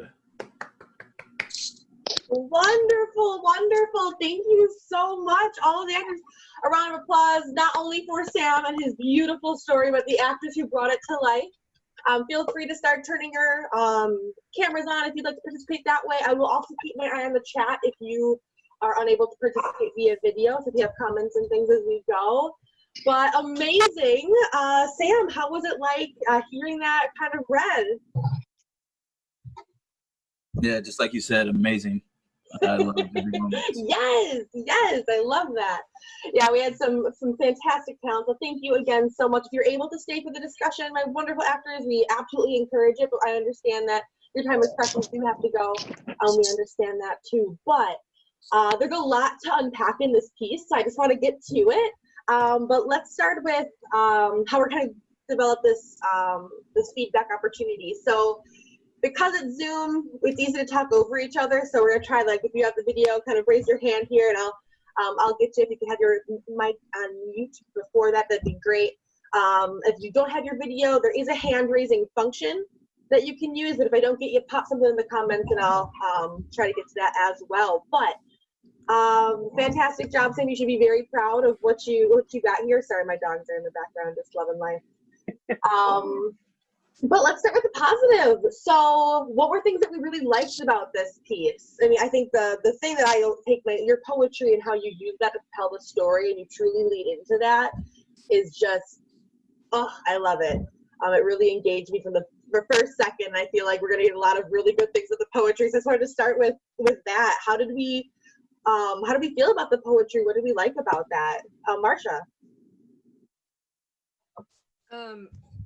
Let me get my microphone over here. Yeah, so actually the poetry really reminds me of Langston Hughes. I don't know if you know Langston Hughes, the poet, but he was, part of the Harlem Renaissance. And I feel like a lot of the poetry reminds me of his style, and it's really beautiful and speaks to a tradition of really gorgeous poetry in the African American community. So I really applaud that. Good job. Absolutely. Miss Latrice. And going off of that, it gave me not Shakespeare, like who Shakespeare in the writing of Shakespeare, but just because of how poetic it was, and knowing that you don't have to necessarily always lean into the poetry. Poetry is theater, theater is poetry. So that's what I got from this, and I really, really appreciate seeing the words, feeling the rhythm, all of that, because that's my style right there. I love it. Thank you. Absolutely. Janice, it's on your hand. Get myself unmuted here. Excellent. Sam, such a good job. It was musical without the music for me. I thought it is so smooth. It's so beautiful. Everything just flowed perfectly. I mean, we're just in an audience, even with your eyes closed. I think everything just fell in place. It was just beautifully told, beautifully acted. Kudos to everybody who had a part in this. It was just really, really excellent. And you just did a great job. Good job. Good job. And Mary, I think you had your hand up. Yes. I really like of course, the word choice is great. Very poetic. I also liked how each character was distinct. Mm-hmm. They had its own distinct voice. They had an own distinct character. How they spoke was also different. That I always notice that when it's really good. I've noticed that. I like the device of the poetry is not always used. I like when it's used to tell more of an emotion. And so sometimes when you have monologues and it just seems somewhat self-indulgent sometimes, or like, who are they talking to? But because it's in poetic form, it adds to the artistry, it adds to the wonder, it adds to the mystery of it. It makes it much, I hate to say this, but artsy, but I like that, how the emotion is lyrical and the rest of it is prose and conversational, and I think that's great. A little bit like a musical, in a very good way. Absolutely. I think that's kind of the fun thing that you've done with this. Is but a lot of times, like musicals and song, you don't burst out into song in general. However, what song is able to do, it's able to cut to the quick and get to the emotion, get to the raw energy of that feeling of where you're at, especially for an actor, and really propel you forward without a ton of exposition. Like you get to really dig deep in a natural feeling sense and understand the inner workings, and you've accomplished that without music. And kind of go off of Mary's point too, each of the characters, I think with poetry, it's really easy, at least for me, I have kind of my poetic voice, and then it kind of mixes with everything, where your poetic voice is different for all of your characters, from the pacing, the tone, the word choice used. And I think that's something that I kind of noticed in different stages of this, is that you've really honed in and kind of worked with those characters to make even the poetry and that specific to them and their experience and their world and their history of themselves. Lakeisha. Yeah, I agree with that. I like Mary, I just saw your comment. I agree with everyone. I really like the varying of the poetry, and I thought it almost has like I wrote a note, like a fantasy type of element within the play. So I thought that was really cool and very interesting, because you don't really see that a lot in like adult theater that's dealing with everyday life and real themes of the addiction and, the,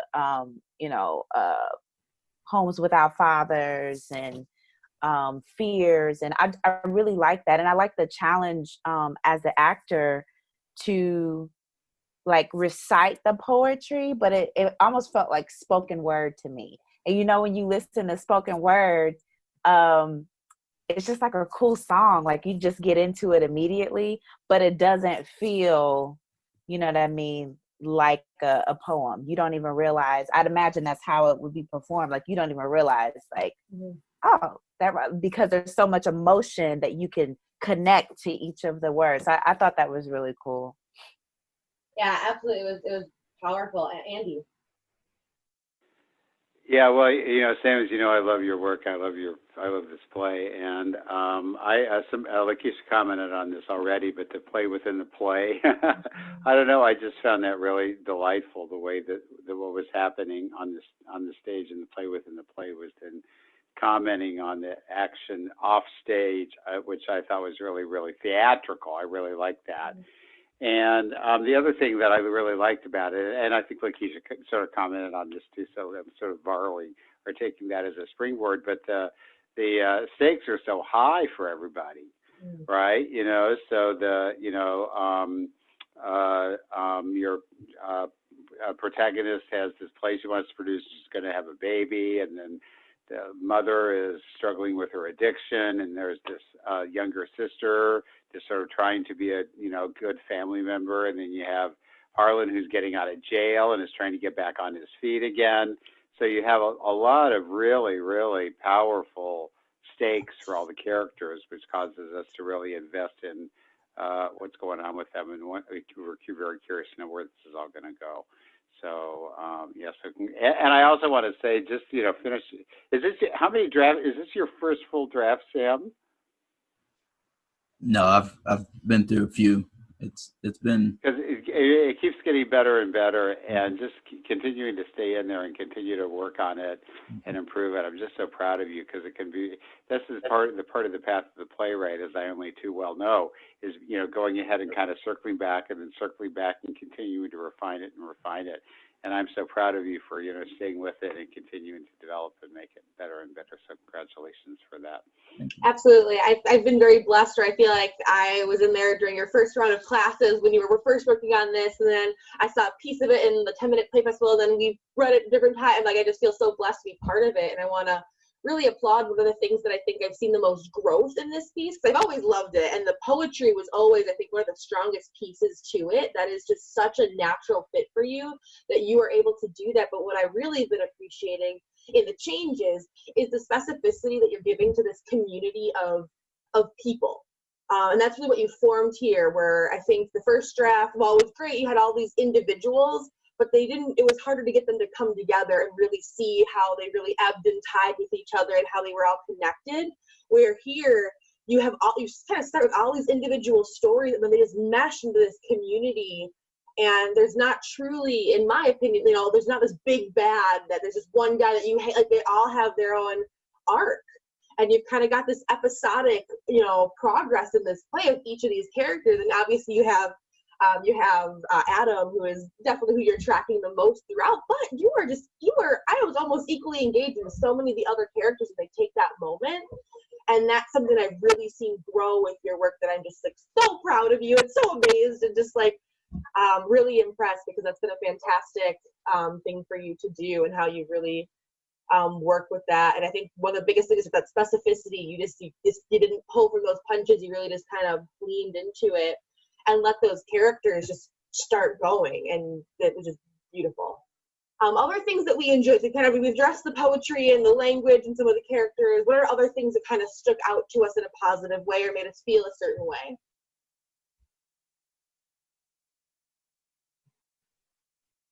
Miss Latrice.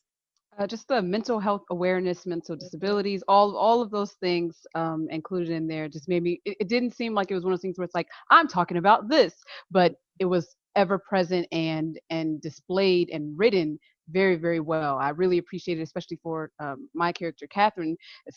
She doesn't have that many parts, but you see just how, whatever she does, it's drastic, and it can change at the course of everyone and what they're doing. So nice job with that. Yeah, I agree. That's a really good point. And even there's just so much power there, and there's so much influence. And I think that's a lot of times how real life is. You see this kind of picture of what you're presenting, and there's some force, whether it's a person or an event or a trauma, that no one else really gets to see a ton, that changes everything for that one person, for that one thing. And I think you've really captured that in that character. And Miss Latrice, I mean, you did an amazing job bringing that to life. That was powerful. Wendy, I think I saw your hand. Yes, I was going to agree with Latrice that I didn't feel like I was being hit over the head or preached to about the mental health issues, and yet they came out in a very positive way, and there was growth. And everybody's already said about the poetry, but I just love your mastery of language. Mastery of language is a good way to put that. Marsha. So one of the things that that kept popping up for me is like a, you know, there would be like a specific thing that is mentioned that you know, talks about the longing for something. You know, one of the images that stuck out to me, I think Harlan says, you know, I thought if I got a car, that the car would like solve all my problems, and like as long as I had that one thing. I feel like that's a really universal concept where like we all think, if I could just get here, if I could just get here, if I could just have a car, if I could just have a house, if I could just have a kid, if I could just have, you know, like that would solve everything. And so I think that there's a feeling like that for a lot of the characters. If I could just, and that's just like a lie that we tell ourselves, you know. And in a way, it's a way to deflect what our real feelings are, that we, you know, really need. What we really need is other people, and to lean into the ideas of like, you know, being a parent, it's really hard, and sometimes it really sucks, and then sometimes it's just the most amazing thing in the whole world, you know. And so he's like really afraid of that. But I think that in some ways what he really needs is that human connection. So I really like the specificity of like, if I could just have this thing, right? And of course that never solves the problem. So that was really cool. Yeah, there are lots and absolutely. lots of moments like that too. Oh, there's tons of them. And I think you do a really good job of kind of creating this paradox between what the true difference is between having a goal, like a self goal, and identifying a barrier for yourself. And I think so many times, especially when you have issues of extenuating circumstances like jail time and all of these things, there's a difference between like, I want to go and get this job and that's what I have to do, and like, and that becoming between being a goal and identifying it as a barrier instead. And so I think you've done a really good job showing that, where it's not quite that easy. That's where people say, right, like, oh, you're just gonna go do this, go do that. Well, it's that what you think is a goal is actually a barrier. And that's just, I think you've done a beautiful job of establishing that. Another piece that I kind of really loved with that connectivity is this, I mean, how you start in the piece is just like my favorite thing. I've had a lot of my personal life with my family, special needs individuals, and just that need for connectivity, and that not knowing how to traverse getting it, not knowing what the right step is, or being so petrified of doing the wrong step, and then that anxiety that oftentimes comes with autism or Asperger's or those things where it's, oh, they're just autistic, they don't get that. Well, a lot of time, it's not speaking for everybody, but they want that so much and they crave it. But it's not just about autism, it's about anxiety that comes with it from stigmas from others and what they put on them or what they're thinking they're going to put on them. And you do a really good job of showing that while Adam definitely is looking for connectivity and is definitely lost and definitely feels that I mean, he feels like he's artistic, but like he feels defined as autistic is kind of how I hear that verbiage to me.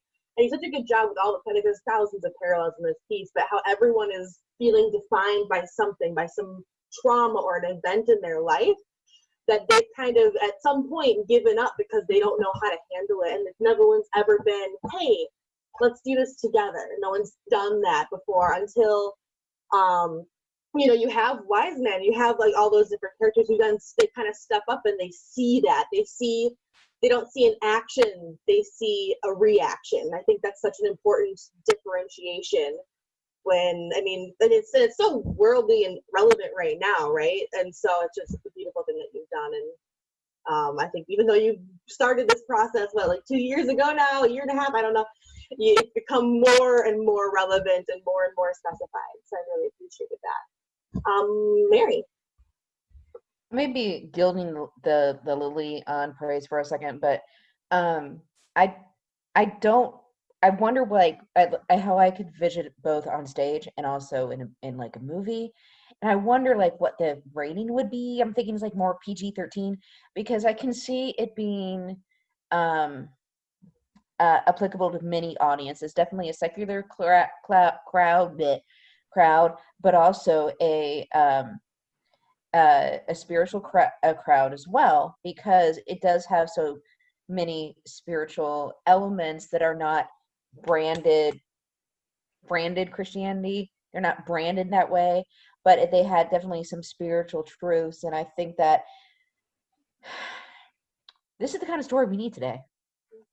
Absolutely. And can we just, I don't know how we even talked about it yet, but can we just talk about how amazing the My Father section was? Like, did anyone else get chills? And I've gotten chills in that section every time, for the record, Sam, but that whole section is just, I don't know, it really was a great catalyst, I think, for all three of those characters to really discuss this, and what strength for one is a frustration for another, and not feeling heard and not feeling answered, and what that can do to anyone.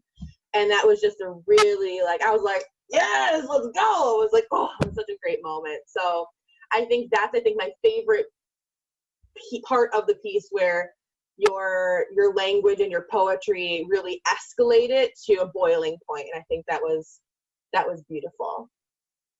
All right, so obviously we're in love with you and we want this piece to be performed like now.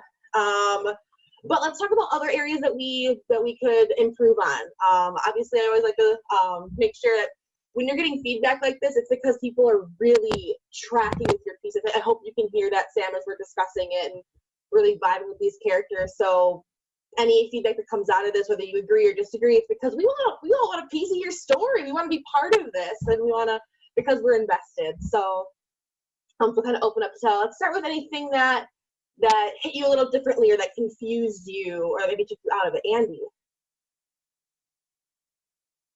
Yeah, this is going to be somewhat prescriptive, so I'm going to frame it as kind of as a question, because I'm really tracking Mina as the protagonist, Sam.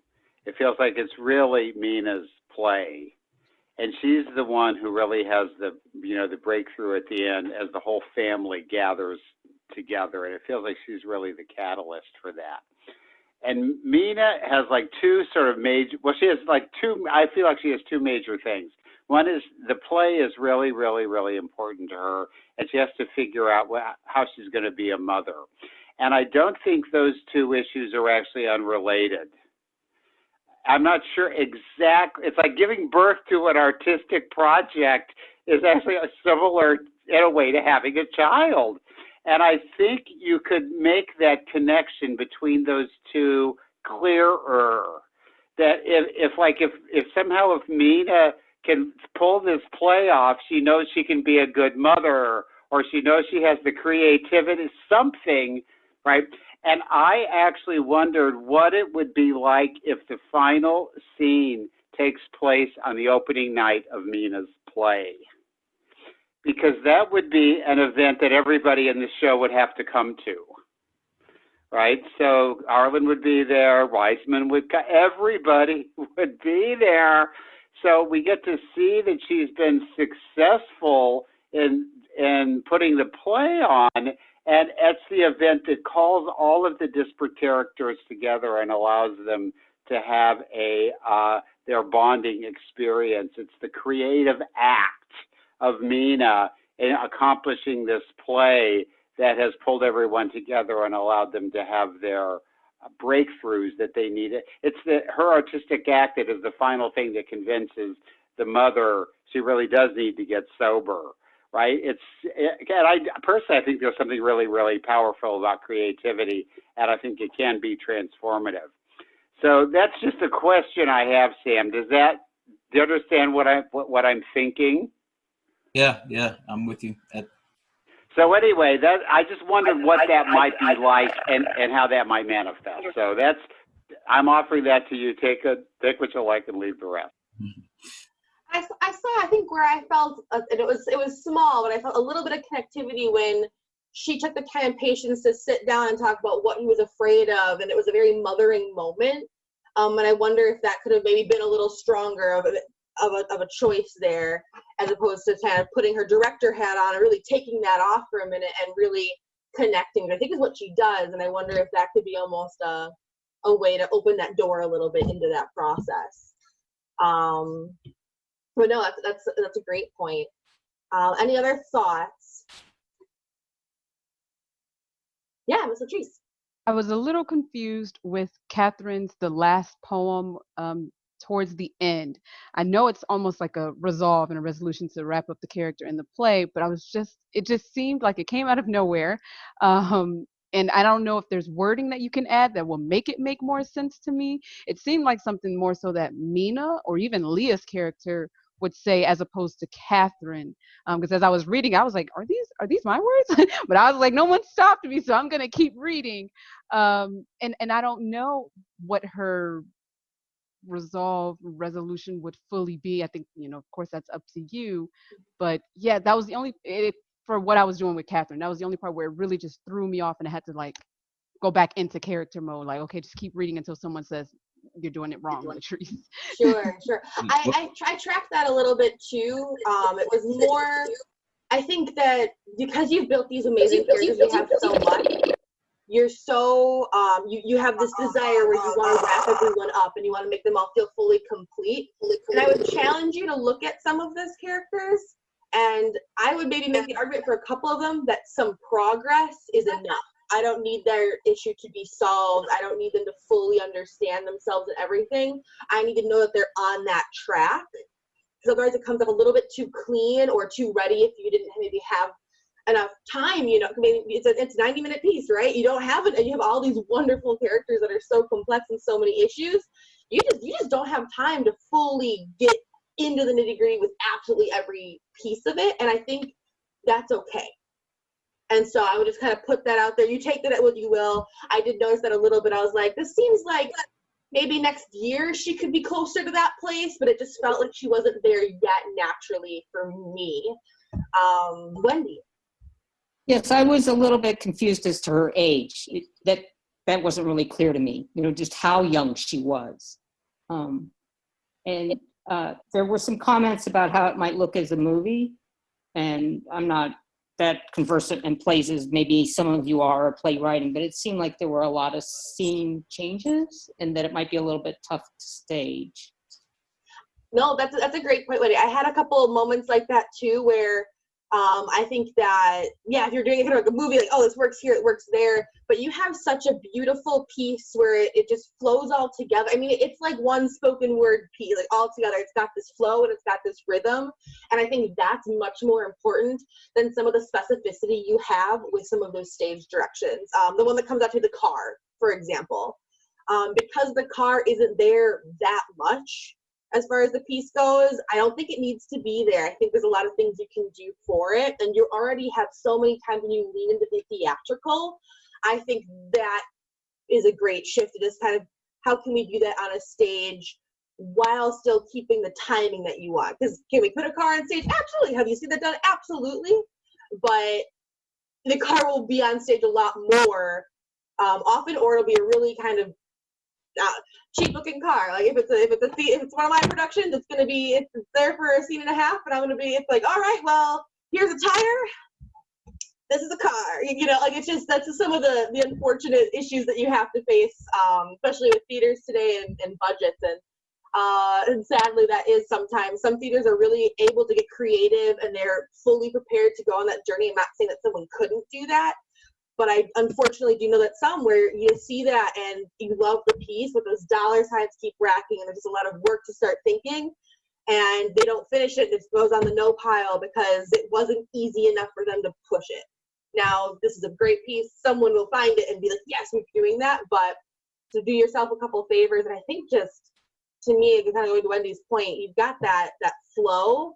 And you can do so much with lighting. You can do so much with just standing. Like, and every time that they talk with their inner monologues, I see them in their own little white light and nothing else is there. That's just like how I always pictured it. Now, it's not necessarily how but that's how I see it. And I think leaning into more freedom for your directors and a little bit more trust for your actors. You've got a lot of great stage direction, but I think sometimes stage direction can be tricky. It can be a little crippling for some, where if I feel like if I see how I scratch my head now, like I gotta scratch my head until my director tells me, no, don't have to do that stage direction. I'm like, that's what the playwright wanted. But sometimes it's really fun to play. And so I think my biggest advice is just trust your work a little bit more in those moments, because you have authentic dialogue. You have authentic characters. Let them feel out your words. I don't think you need to give them as much as you're currently giving them. I think it might actually work against you. So I think there's a couple times where when I read it the first time, I was like, I don't want to do that. Like, I read out loud sometimes. I don't know why I'm weird. But like, I'm like, this feels different than how I'm seeing that. And so I think you could do that both on stage directions and in just placement of things. Other thoughts? Yeah, I David. just wanted to say thanks. I enjoyed it, but I have to go cut the grass. No, thank you so much for your talents, David, and appreciate you going back and forth between stage directions and those intense moments. I didn't fully realize how the timing of that was working, and I regretted that, but you just killed it. I was like, I didn't even look that back because of that. So thank you. That was powerful. That just added to the enjoyment. Thanks again for letting me play. I loved it. Thank you, David. Bye. Lakeisha, go ahead. Hey, sorry guys, I'm cutting out too. I'm just going to eat. I'm sorry, I haven't eaten. No. But thank you so but much I enjoyed it. For your I time really and your talent tonight. I really appreciate you. Did a great job of a very complex It was character. good to see and I you. think you were up for it. No, thank you for just letting me know about it, Megan. And Wendy, thanks. I just got to see you. She was in 5 hours. Unfortunately, her scene got cut just due to time. We ran over time. But I'd love to connect. Yes, it was really fun. I would love to connect with you, Sam, to maybe talk about. I just see this more as, like a multicam staged type of. Take that. Yeah, there's just ways that we can cheat and make things happen a little bit more. That would be just slightly more cost effective, not a whole lot more, but yeah. So we'll hopefully connect and talk by email. But it was great seeing and meeting some of you and seeing everybody again. Thank you, Lakeisha. Thanks, guys. Bye. I think one comment that I had, I don't think it's come up yet, and maybe people completely disagree with me, but there were 2 moments that were still a little bit jarring for me, where they just happened a little too soon as the characters, or a little unnaturally. And I think part of the reason it hit me that way is because everything else is so fluid and so natural. The first time that I felt that was with when the first time that they talked about the jail time. And they said, you've only been there for a month and a half. Like, that conversation was quite towards the beginning. I think the page 20 where, was it Amos and him are talking, or I'm blanking on the people, but they just had the conversation. And I know you need to get that information in there. Like, I know, but I almost think that kind of information is great maybe to experience in some of those poetic monologues, because it won't hit the ear so rough. Whereas just kind of they're both talking about information they both already know. And so that's where you run into that issue, where as an audience you're like, why would you say that? It just seems a little unnatural, but you have the device in your piece already, where I think you can just be more creative and getting that, not more creative, but more kind of sleuthy and getting that information into the audience's mind without having to have the characters just put it out there. And then you can get more specific with their actual dialogue of maybe talking about the experience or the struggle, as opposed to the details and facts, if that makes sense. And then I think the second piece, and I have mixed sense because I love where the scene goes.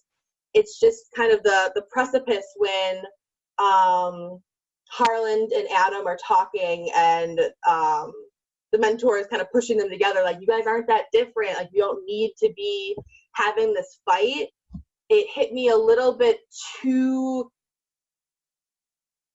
they got over it too fast. Like, they weren't quite hostile enough at the beginning. They were really, and I know they had a lot of respect for him and what he's doing, but I felt like they'd be, especially after the moment they just had, I feel like they'd be at each other's. I feel like he'd break up a fight, to be honest. If they pull him in there, oh no, and like they stop, and he really has to pull them down. And so I kind of wanted the tensions to start here and stay here for a little bit, and then naturally kind of come down. I almost think he was a little too patient with them of, oh no, like, I feel like he's been really patient and such a guiding mentor, but at some point he's gonna be like, stop and listen. You both are being ridiculous, about to throw your lives away. For what? Like, stop it. You guys are the same. You don't need to do this. This isn't a you versus him. We are all in this and we can do better. And I just kind of wanted him to get a little tougher, and especially because it leads into that now father, if I'm remembering correctly, it leads right into that. And that is so strong that this section right before really took me out for a bit, because it's like my favorite moment, and then before it was just a little bit, I feel like they weren't acting in their true selves in that moment, if that makes any sense. I don't know if anyone disagrees, fully hit it, or if I'm getting nods of yes or nods of no.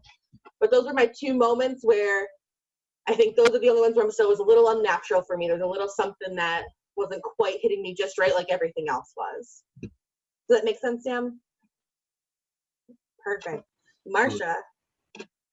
Yeah, so one of the things that took me out a little bit was the timing of Mina's pregnancy. I guess that Harlan had been in prison for a month or something like that, and so they kind of do the math to try to figure out whether or not it's his kid and everything. But part of me wants to have like a little bit more of a flashback on, I know that they have one scene where they're together and everything seems good, but I feel like I'd be rooting for them and their relationship a little bit more if there was something earlier in the show that indicated that they had a good relationship before all that happened, or that she really did love him or something. Because I think the first time that we see him and his cousin, they're like flirting with the girls and she gets jealous. But if I don't see them together in a good way before that, it's harder for me to sympathize, I guess. So even if, I don't know, I mean, even if it were a flashback or additional flashback or something, like I want to build that relationship a little bit more. So yeah, I don't know. That's just a comment. No, I think that's a good point. And I think one of the reasons that I get similar, I'm agreeing with you, Marsha, I think on that, is that her, and I could be wrong, I think her first kind of internal poetic monologue is about, oh, I hate that I love you, you don't love me. It's that. And because that's how it starts, I have him as the bad guy immediately. I'm like, he is a garbage person. And I change my mind. Yeah, I feel differently, but I never get that time to really fall in love with their potential as a couple. Whether or not they're really right for each other, I already kind of label him because she's hurting so much. And then the pregnancy bomb goes and how he reacts to that, even though you kind of get why in the end, it just, as an audience, it's hard to win us back, I think, to liking that relationship. One thought that I had when I was, and you do this a couple times, you kind of have these dueling poetic slams where you kind of see one person's perspective and the other person's perception. I kind of wanted that when she's having that moment to see both sides at the same time. And I don't know exactly how to make it work, but when she's like, oh, you don't love me, I hate loving you because you don't love me, but I want to love you, but I can't get in. Or like, just having these dueling where now you're like, oh, there's more here. There's something else. And she's feeling this way, which is 100% valid, but she's not seeing this and he's not seeing that. And they're speaking different languages. Because that's what it kind of boiled down to for me at the end of the day, was that they were speaking very different love languages and they were at very different emotional places. She's got a lot that he's trying to figure out him and choices he's made and how to handle that in the world that he's in. And she's trying to figure out choices she's made on top of trying to take care of someone that's coming and her family that's already got things going on. And then he's got his own struggles of what fatherhood has meant to him in the past, and that an enormous amount of pressure. And I think that's why he doesn't want to abandon, he doesn't want to fail. And I think that fight or flight is really what I get. Like, oh, you're not a bad person. You don't want to be a bad dad so much that when this opportunity happens, there's a deer in headlights. You're like, I would rather be gone than be awful. and he has a hard time. And so seeing something like that, or especially when that pregnancy news happens, how he reacted to that was kind of rough for me, especially hearing more what it's about. I thought that was a great moment where maybe you kind of see, like, maybe there's a freeze part, and if she starts going about, I can't believe he did this, I can't believe he reacted that way, he doesn't want to be a father, he doesn't love me, he doesn't love this kid, where he's like, oh my God, I'm not worthy to be this father, I can't believe I did this to her, I'm going to have to leave her to help her, and like, to get some of that so that I can be more on board with him earlier, because it was, I agree with you, Marsha, it was hard for me to get back on that train of, yeah, he can be a good father, he is, and I got there a little, but it definitely had a different taste in my mouth for that first bit. Any other thoughts on kind of that relationship or how that started, or any contradicting thoughts? Or perfect, we're getting an agreement. Awesome. But honestly, for me, those were really those kind of, I think there's almost like 4 kind of bigger key points. But you've got the structure, you've got the pieces together here, and I think the first, just to kind of recap some of the things we talked about, one of them was that not everyone has to have a full resolved arc. I mean, I don't know a single human being who actually has a full resolved arc going on right now. Like, if I resolve one arc for me personally, I got 7 more that are just kind of floating out here. Like, I'm not ready for that, you know. So it just, and I think you can be that. You've got such a natural story, and I know that that's something that I struggle with when I'm writing, is that I want everything to end and be concrete, and no, but that's just not life. It's a fluid, organic piece, and you can't picture what meteors are going to come at you next, what's going to make you fall, and what's going to make you thrive. It's going to go all at the end of the day. All you can hope is that you learn something today that you didn't know yesterday, and every one of your characters has that, and for some of them, I think that's enough. Mary, I think you had your hand up. Yeah, so something that was struggling with what Megan was saying, it's like that is just what Vonnegut was talking about, and how our life is more like,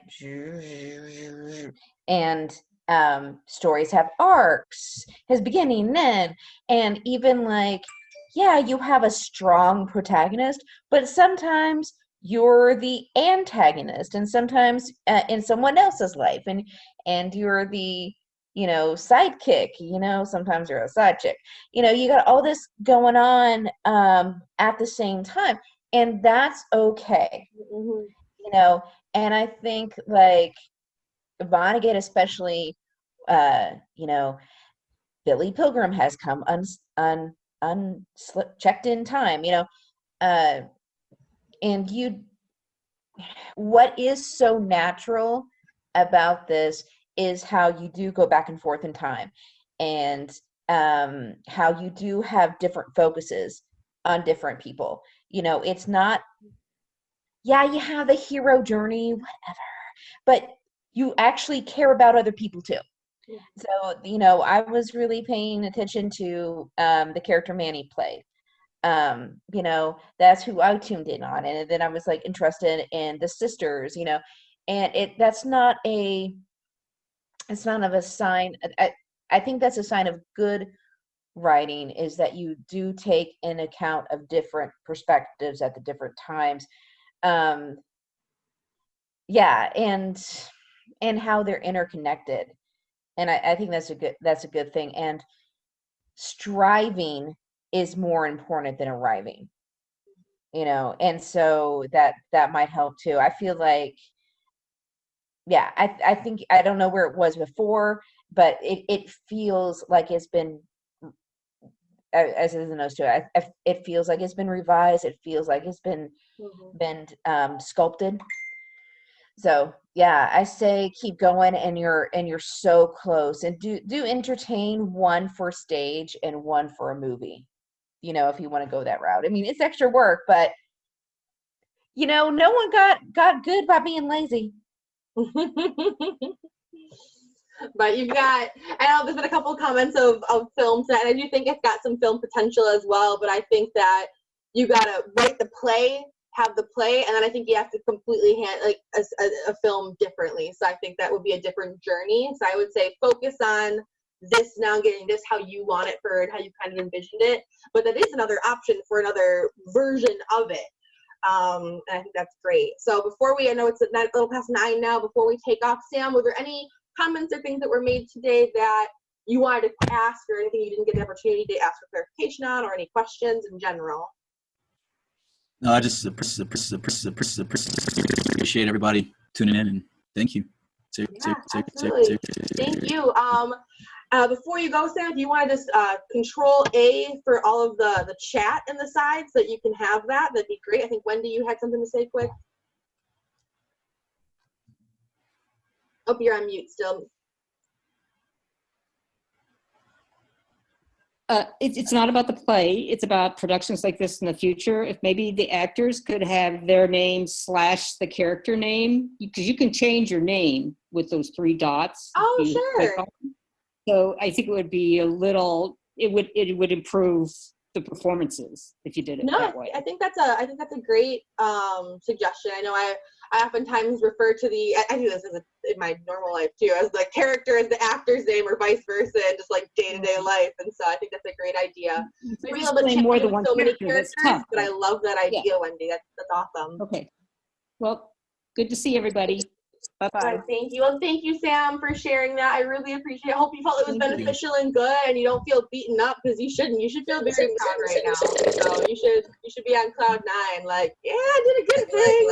So, because it was pretty overwhelmingly positive. So, yep, I appreciate it. Thank you. Thank you, Sam. Can't wait. I will go ahead and stop recording, and we'll figure out how to handle this giant file at some point. Definitely. Thanks again.